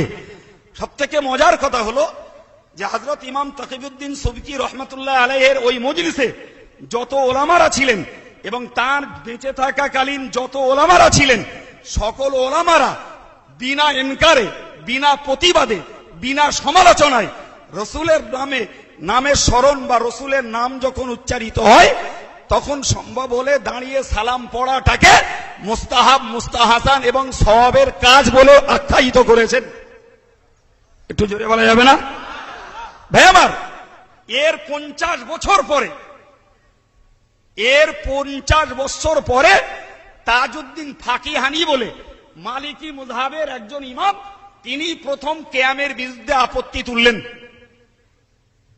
তিনি প্রথম কিয়ামের বিরুদ্ধে আপত্তি তুলেছেন 50 বছর পরে। ভাই তিনি আপত্তি তুলেছেন। পরবর্তীকালে জগৎ বরেণ্য আর একজন মুহাদ্দিস মুফাসসির হযরত ইমাম জালালউদ্দিন সিউতি রহমাতুল্লাহ আলাইহি, যিনি তার জীবদ্দশাতে 75 বার রাসূলুল্লাহকে সচক্ষে দেখেছেন, জোরে বলুন। সেই ইমাম জালালউদ্দিন সিউতি রহমাতুল্লাহ আলাইহি তিনি নিজে, ভাই তিনি নিজে ওই মালিকি মুযহাবের ইমাম তাজউদ্দিন ফাকিহানির দাঁত ভাঙা প্রতিবাদ করে সালাম কিয়াম মুস্তাহাব, রসুলের প্রতি দাঁড়িয়ে সালাম পড়া মুস্তাহাব বলে তিনি আবার কিতাব লিখে দিয়েছেন, জোরে বলুন সুবহানাল্লাহ। ভাইরা আমার, আমি দুটো অরিজিনাল জাত কিতাব অনেক দিন ধরে উদ্ধার করে রেখেছিলাম। জি ভাই, এই কিতাবটির মূল নাম হলো আকদে জওহার। এই কিতাবটির মূল নাম আকদে জওহার ফি মৌলিদি খায়রিল বাশার। জি, এই বইটা পরবর্তীকালে উর্দু অনুবাদ সহ বেরিয়েছে, ছোট্ট নাম মৌলুদে বারজানজি। ভাই বইটির লেখক ইমাম আবু জাফর। ভাই এই বইটা এতে পরিষ্কার ভাষায় লিখছে। বইটির পৃষ্ঠা নম্বর 23। জি, ওয়াকাদ ইস্তাহসানাল কিয়ামা ইনদা যিকরি মৌলিদিহি শরীফ আইম্মাতু যু রাওয়ায়াতিন ওয়া রাওয়ায়াতিন। পরিষ্কার লিখছে যে রাসূলুল্লাহর জন্ম বৃত্তান্ত আলোচনাকালীন কিয়ামটা মুস্তাহান মনে করেছেন মুহাদ্দিস এবং ফকির বিরাট সম্প্রদায়। এই কিতাবটা এ ফুরফুরার কারণ লেখা না বলো। ভাই এর আর একটা অংশ আমি আপনাকে পড়ছি। এখানে লিখছে, আমরা যে তাওয়াল্লুদ নামা অনেকে জানে না, অনেকে জানেও না, এমনি কিয়াম করে। ভাই এখানে লিখেছে দেখুন, ওয়ালাম্মা তাম্মা মিন হামলিহি শাহরানি আলা আশুরিল আকওয়ালিল মারবিয়্যা বলে শুরু করে রাসূলের জন্ম বৃত্তান্তটা সংক্ষেপে লিখেছেন। সংক্ষেপে লিখে এখানে তিনি লিখছেন, বরায়ে গায়েব এ আই বরাবর কে তাজিমে মোহাম্মদ কি যায় উঠকর। বলছে এটা সমান যে মোহাম্মদ সাল্লাল্লাহু আলাইহি সাল্লাম যখন জন্ম নিয়েছিলেন আর এখন তিনি আমাদের থেকে দূরে রয়েছেন, তবে সমান পর্যায়ের হবে যদি তোমরা দাঁড়িয়ে তার সম্মান করো। উঠ গিয়া হয় যে সামনে সে হিজাব। জি, তোমরা তোমার পর্দা সামনে থেকে দূরভীত হয়ে যাবে, তুমি রাসূলের প্রতি দাঁড়িয়ে সম্মান করো বলে এখানে সালামের কিছু আবৃত্তি লিখেছেন। তার হেডে লিখছেন, আশারে মুতারজিম বতরিক সালাম বহুজুর আলাইহিস সালাম বেওয়াক্তে কিয়াম, ইয়া নবী আল ওয়ারা সালামুন আলাইকা, ইয়া ইমাম আল হুদা সালামুন আলাইকা, সৈয়দুল আম্বিয়া সালামুন আলাইকা, সৈয়দুল আউলিয়া সালামুন আলাইকা। ঠিক কিয়ামের আবৃত্তিগুলি এখানে উল্লেখ করেছেন ইমাম আবু জাফর বারজানজির লেখা। বইটির নাম আকদে জওহার ফি জি ফি মৌলিদি খায়রিল বাশার। বইটির বর্তমান প্রচলিত নাম মৌলুদে বারজানজি। ভাই এই আর একখানা বই দেখাচ্ছি। জি, এসব বই এখন টাকা থাকলেও হেঁটে খুঁজে কিনতে পাওয়া যাবে না বাবা। বহুত চেষ্টা করার পর আল্লামা হুজুরের লাইব্রেরি থেকে অন্য জায়গা থেকে উদ্ধার করা। বইটির নাম ইসবাউল কালাম ফি ইসবাতিল মৌলুদি ওয়াল কিয়াম। ভাই যারা কিয়াম করো না বাবা, তোমার হাতে না ধরে আর কি ধরে পায়ে ধরেই বলি বা পারিস তা এগুলো কিনে একটু পড়িস বাপ। বেকার বেকার এই ভালো মানুষদের নামে বদনাম দে, কুৎসা দে, জায়েজ জিনিসকে হারাম শিরক বলে পাপ জোগাড় করিস না বাবা, একটু পড়িস। বইটির নাম ইসবাউল কালাম ফি ইসবাতিল মৌলুদি ওয়াল কিয়াম। বইটি লেখা হযরতে আল্লামা পীর সালামুল্লাহ সাহেব রহমাতুল্লাহ আলাইহি। ভাই টোটাল বইটাতে যা লিখেছেন তা পড়বার মতো অবকাশ নিশ্চয়ই আমার নাই। জি, তবে একটা তথ্য পড়ছি। ইনসানুল উয়ুন একটি কিতাবের নাম। তিনি উদ্ধৃত দিচ্ছেন আন্না উজাররাত আদাতু কাসীরিন মিনান নাস ইযা সামিউ বিযিকরি ওয়াদহি সাল্লাল্লাহু আলাইহি ওয়াসাল্লাম আন ইয়াকুমু তা'যীমান লাহু ওয়া হাযাল কিয়ামু বিদআতুন লা আসলু লাহা লাকিন হিয়া বিদআতুন হাসানাতুন লিআন্নাহু লাইসা কুল্লু বিদআতিন মাযমুমা ওয়া ক্বাদ ক্বালা সাইয়্যিদুনা ওমর রাদিয়াল্লাহু আনহু ফি ইজতিমাইন নাস লিসালাতিত তারাবিহ নিমাতুল বিদআ। এরকম পড়লি অনেক পড়তে পারবো আপনাদের আব্বা মার দোয়ায়। জি ভাই, কি লিখেছে? ইনসানুল উয়ুন কিতাবে লিখছে যে অনেক মানুষের ভিতরে প্রচলিত হয়েছে রাসূলুল্লাহর জন্ম বৃত্তান্তের আলোচনা শুনলে পরে তারা রাসূলের খাতিরে, সম্মানের খাতিরে দাঁড়িয়ে যান। কথা শুনতে পেয়েছেন? বলছেন এই যে কিয়াম, এটা বেদাত। কিতাবই বলছে, বলো, আমি সেটাও ঢেকে রাখছি না, আপনাদেরকে বলে দিচ্ছি। হাযাল কিয়ামু বিদআতুন লা আসলু লাহা, এ কিয়াম বেদাত, এর কোন মূল দলিল নেই। ইনি লিখছেন তার মানে বেদাত মিন্স রাসূলের জমানায় ছিল না, সাহাবাদের জমানায় ছিল না, তাবেঈনদের জমানায় ছিল না। অতএব রাসূল, সাহাবা, তাবেঈনদের জমানায় যা ছিল না তা বেদাত। কথা বুঝে আসছে? সেই বেদাত হিসাবে জি বেদাত লেখা হয়েছে। এবার লিখছেন ওয়ালাকিন হিয়া বিদআতুন হাসানাতুন, কিন্তু এটা শুধু বেদাত বললে হবে না, এই বেদাতটা বেদাতে হাসানা। এই বেদাতটা এর বাংলা মানে উত্তম বেদাত। এর বাংলা মানে আল্লামা ইবনে হাজার হাইসামি তার কিতাবে স্পষ্ট লিখেছেন, বেদাতে হাসানা মাত্রই মুস্তাহাব এবং বরকত ও সওয়াবের কাজ। জোরে বলুন সুবহানাল্লাহ। ভাই, আমাদের দেশে এই শব্দটা বিশির মতন ছড়ানো হয়। দুমদাম বলে বেদাত, দুমদাম বলে বেদাত। আরে বেদাত কি সাপ না সিংহ না বায়ান না ঠাপ, সেটা বোঝা আমজনতা, এরা নিরীহ মানুষ, এরা বোঝে না। তুমি দুম করে বলে দিলে বেদাত, আর ও এক বেদাতের বাড়ি নিয়ে খেয়ে কুজো হয়ে গেল। তাইলে বোধহয় একদিন আজানে হাত তুলতেছি, এ বোধহয় সব সর্বনাশ হলে বোধহয়। হ্যাঁ জি ভাই, ভাইরা আমার, বেদাত বলে আখ্যায়িত করা হচ্ছে, কিন্তু পরিষ্কার বলছে বেদাতে হাসানা, এবং এটা উত্তম বেদাত। এবং রীতিমতো ভাই পরিষ্কার বলেছেন বেদাত মাত্রই মন্দ নয়, বেদাত মাত্রই মন্দ নয়। যেমন একটা উদাহরণ দিয়েছেন, উদাহরণটা হলো এই যে ভাই হযরত ওমর রাদিয়াল্লাহু আনহু এই জমাতবদ্ধ ভাবে 20 রাকাত তারাবি পড়ার প্রথা চালু করেছিলেন। আমার ভাষাটাকে মুখস্থ হয়তো করে নেন, রেকর্ড তো হচ্ছে মোবাইলে, হদ্দম দেখতে পাচ্ছি। জি, হযরত ওমর রাদিয়াল্লাহু আনহু জমাতবদ্ধ ভাবে 20 রাকাত তারাবি পড়ার প্রথা চালু করেছিলেন। সঙ্গে এটাকে জানুন, এই 20 রাকাত তারাবি একেবারে জমাতবদ্ধ ভাবে রাসূলের জমানায় প্রচলিত ছিল না। হযরত ওমর রাদিয়াল্লাহু আনহু তার পিরিয়ডে সাহাবায়ে কেরামদেরকে ডেকে তিনি পরামর্শ করে নিয়ে 20 রাকাত তারাবি জমাতবদ্ধভাবে পড়ার প্রথা চালু করলেন। আজও গোটা বিশ্বের আহলে সুন্নাত ওয়াল জামাতের আকীদার মানুষ যারা, খাস করে হানাফি মাযহাবের মানুষ যারা, তারা 20 রাকাত তারাবি পড়ে থাকেন। কেবলমাত্র গায়ের মুকাল্লিদ যারা মুযহাব বিদ্বেষী, তারা 20 রাকাতের পরিবর্তে 8 রাকাত পড়ে। জি, ওমর রাদিয়াল্লাহু আনহুর এই ইজমাকে তারা গ্রাহ্য করে না। তাদের সঙ্গে আমাদের প্রচুর মতভেদ। সবথেকে বড় মতভেদ হলো তারা মুযহাবকে অস্বীকার করেন, আর আমরা মনে করি মুযহাব মানা ব্যতীত কারোর পক্ষে পরিপূর্ণরূপে ইসলামকে মেনে চলা সম্ভব নয় নয় নয়।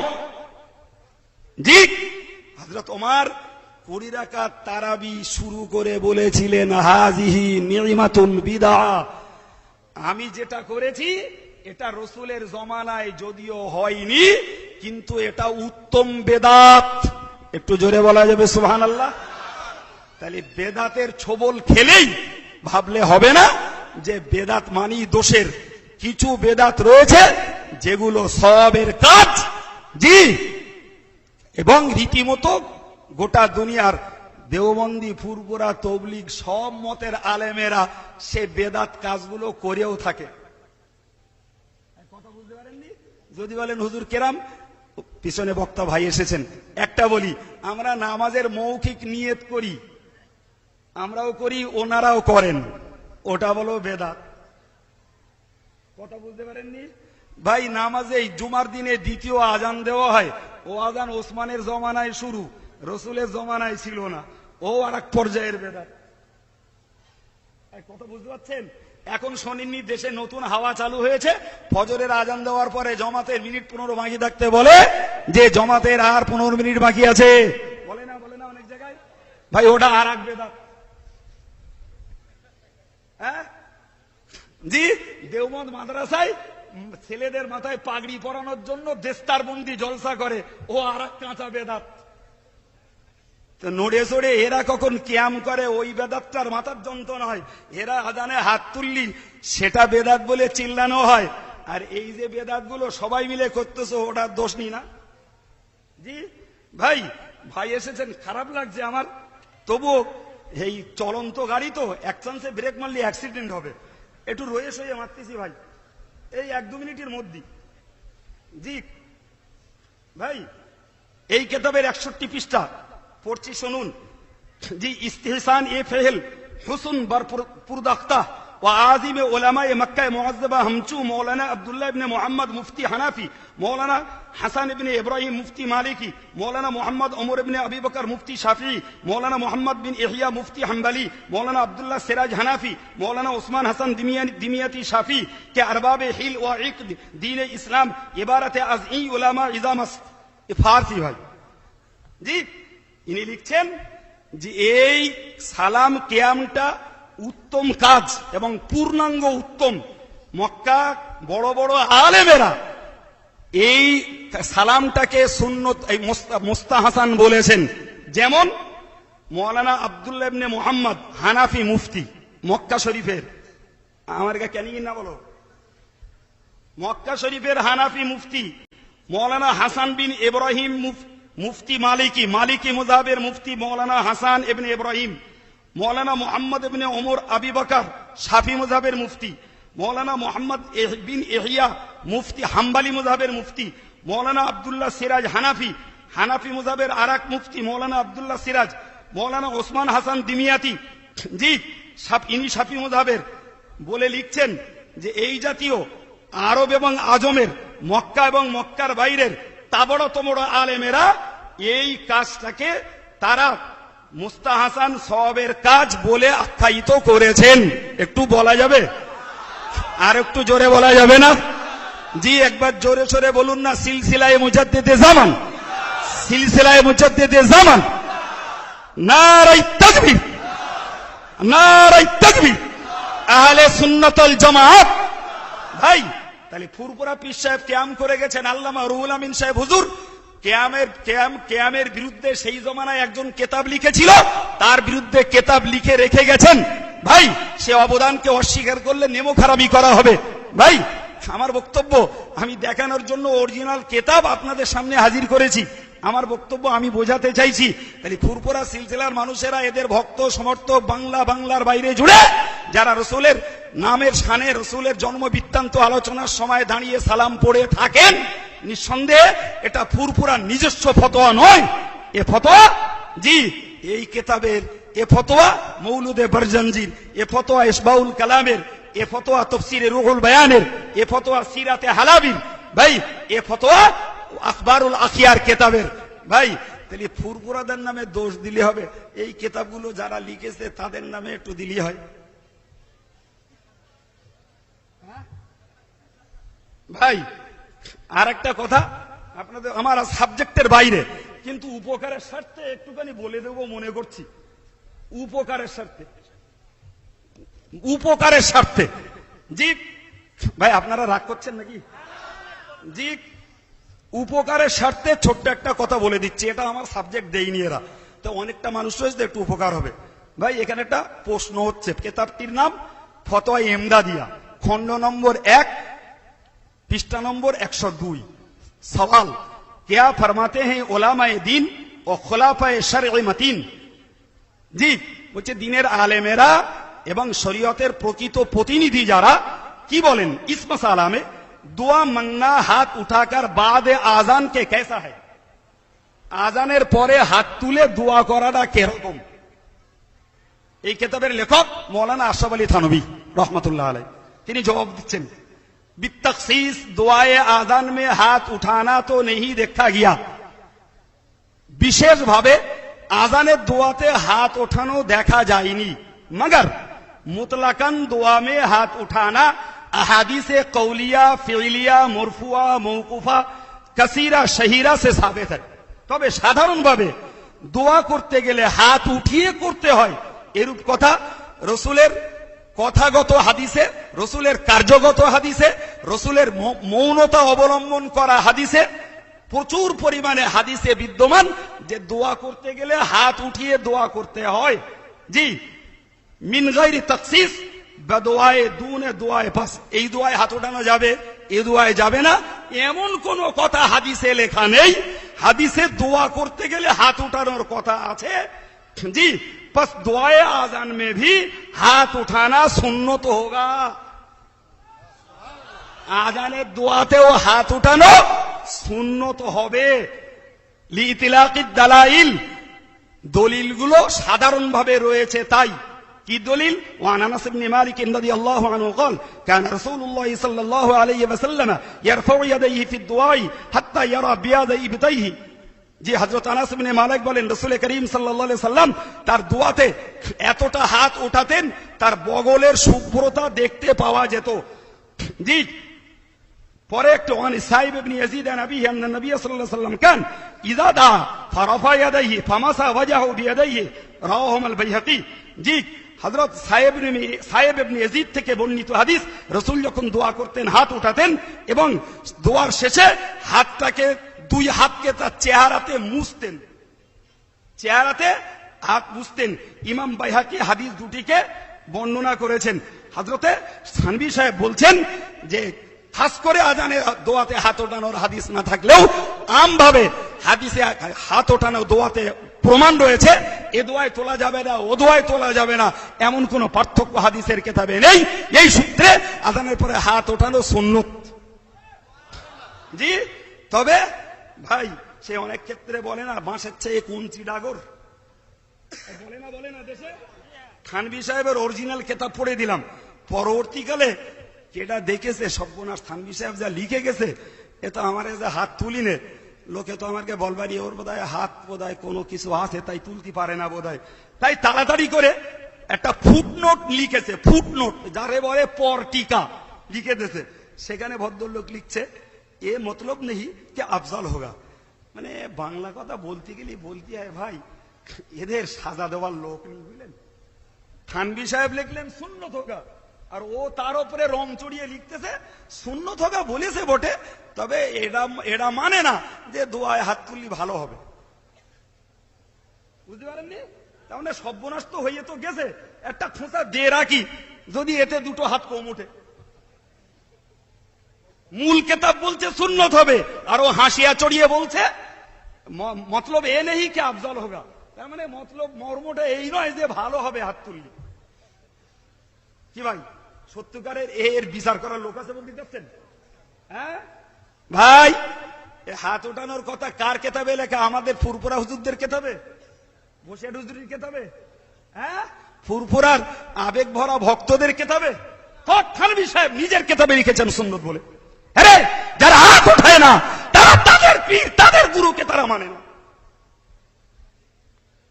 ভাই বক্তব্যের ইতি টানছি, বলার বিষয়ে প্রচুর, আলহামদুলিল্লাহ যোগ্য বক্তাও মৌজুদ, আপনারা শুনতে পাবেন। বিদায় লাগলে আমি ছোট্ট করে 1 মিনিট বলছি। আমরা সুন্নতুল জামাত নামে সংগঠন করি। এই সংগঠনের ভিত্তিতে এ পর্যন্ত 76টা মাদ্রাসা চলে, যার মধ্যে মহিলা মাদ্রাসা রয়েছে জীবনতলায়, মহিলা মাদ্রাসা রয়েছে একদম প্রোটেক্টেড সেই সাতচূড়া বসিরহাটে, মহিলা মাদ্রাসা রয়েছে আমার আব্বার পরিচালিত দীর্ঘ 17-18 বছর ধরে চালিয়ে আসছি বেসরকারিভাবে ইসলামী স্ট্যাটাসের সঙ্গে আমাদের গ্রামে বইকারাতে। ভাই এছাড়া হাড়োয়াতে, ভবানীপুরে, রাধানগরে আমাদের মাধ্যমিক স্ট্যান্ডার্ড তথা সরেজামি পর্যন্ত আরবি মাদ্রাসা হাফিজি বিভাগ, এর ঊর্ধ্বে আলহামদুলিল্লাহ সংগঠন থেকে দায়িত্ব অর্পিত আমি অধম, আমার দায়িত্বে চলে ফাজেল, কামেল, টাইটেল, মুফতি, কারি এবং কম্পিউটার কোর্স। জি, গোপালপুর মোড়ে জামিয়া রহমানিয়াতে প্রতি বছরের পয়লা ফাল্গুন, দোসরা ফাল্গুন সভা হয়, আপনাদের যাওয়ার জন্য দাওয়াত দিচ্ছি। আমাদের মুখপত্র হিসাবে সিলখেলার বলিষ্ঠ হাতিয়ার বঙ্গনুর পত্রিকা সুদীর্ঘ 14 বছর ধরে আমরা চালিয়ে আসছি, তাতে সিলসিলার বহু ফতোয়া ফরায়েজ দেওয়া থাকে। ভাই অনুরোধ করব, আজ আছে কিনা জানি না, জি, তবে দয়া করে একটু ওই পত্রিকাটা একটু আগামী দিনে পড়বেন। ভাই আমার লেখা 2টি বই আছে, একটা বইয়ের নাম ইসবাতুত তাওহীদ, যে বইটার আলোচ্য বিষয় ভাই কবরে সেজদা করা, কবর শিরক করা, কবরে মান্নত করা, এই জাতীয় বিষয়গুলির উপরে চূড়ান্ত দলিল দিয়ে লেখা বইটা। আরেকটি বই ভ্রান্তির বেড়াজালে জাকির নায়েক, জাকির নায়েকের ভুল ফতোয়ার যোগ্য জবাব, বই দুটো গাড়িতে আছে, যদি কারুর পড়ার ন্যাক থাকে একটু কিনে পড়বেন।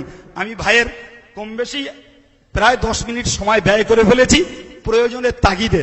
জি, তার কাছে অনিচ্ছা সত্ত্বেও তাকে বসিয়ে রাখার জন্য আমি দুঃখিত, তিনি ক্ষমার চোখে দেখবেন, দোয়া রাখবেন, আমি দোয়া রাখি।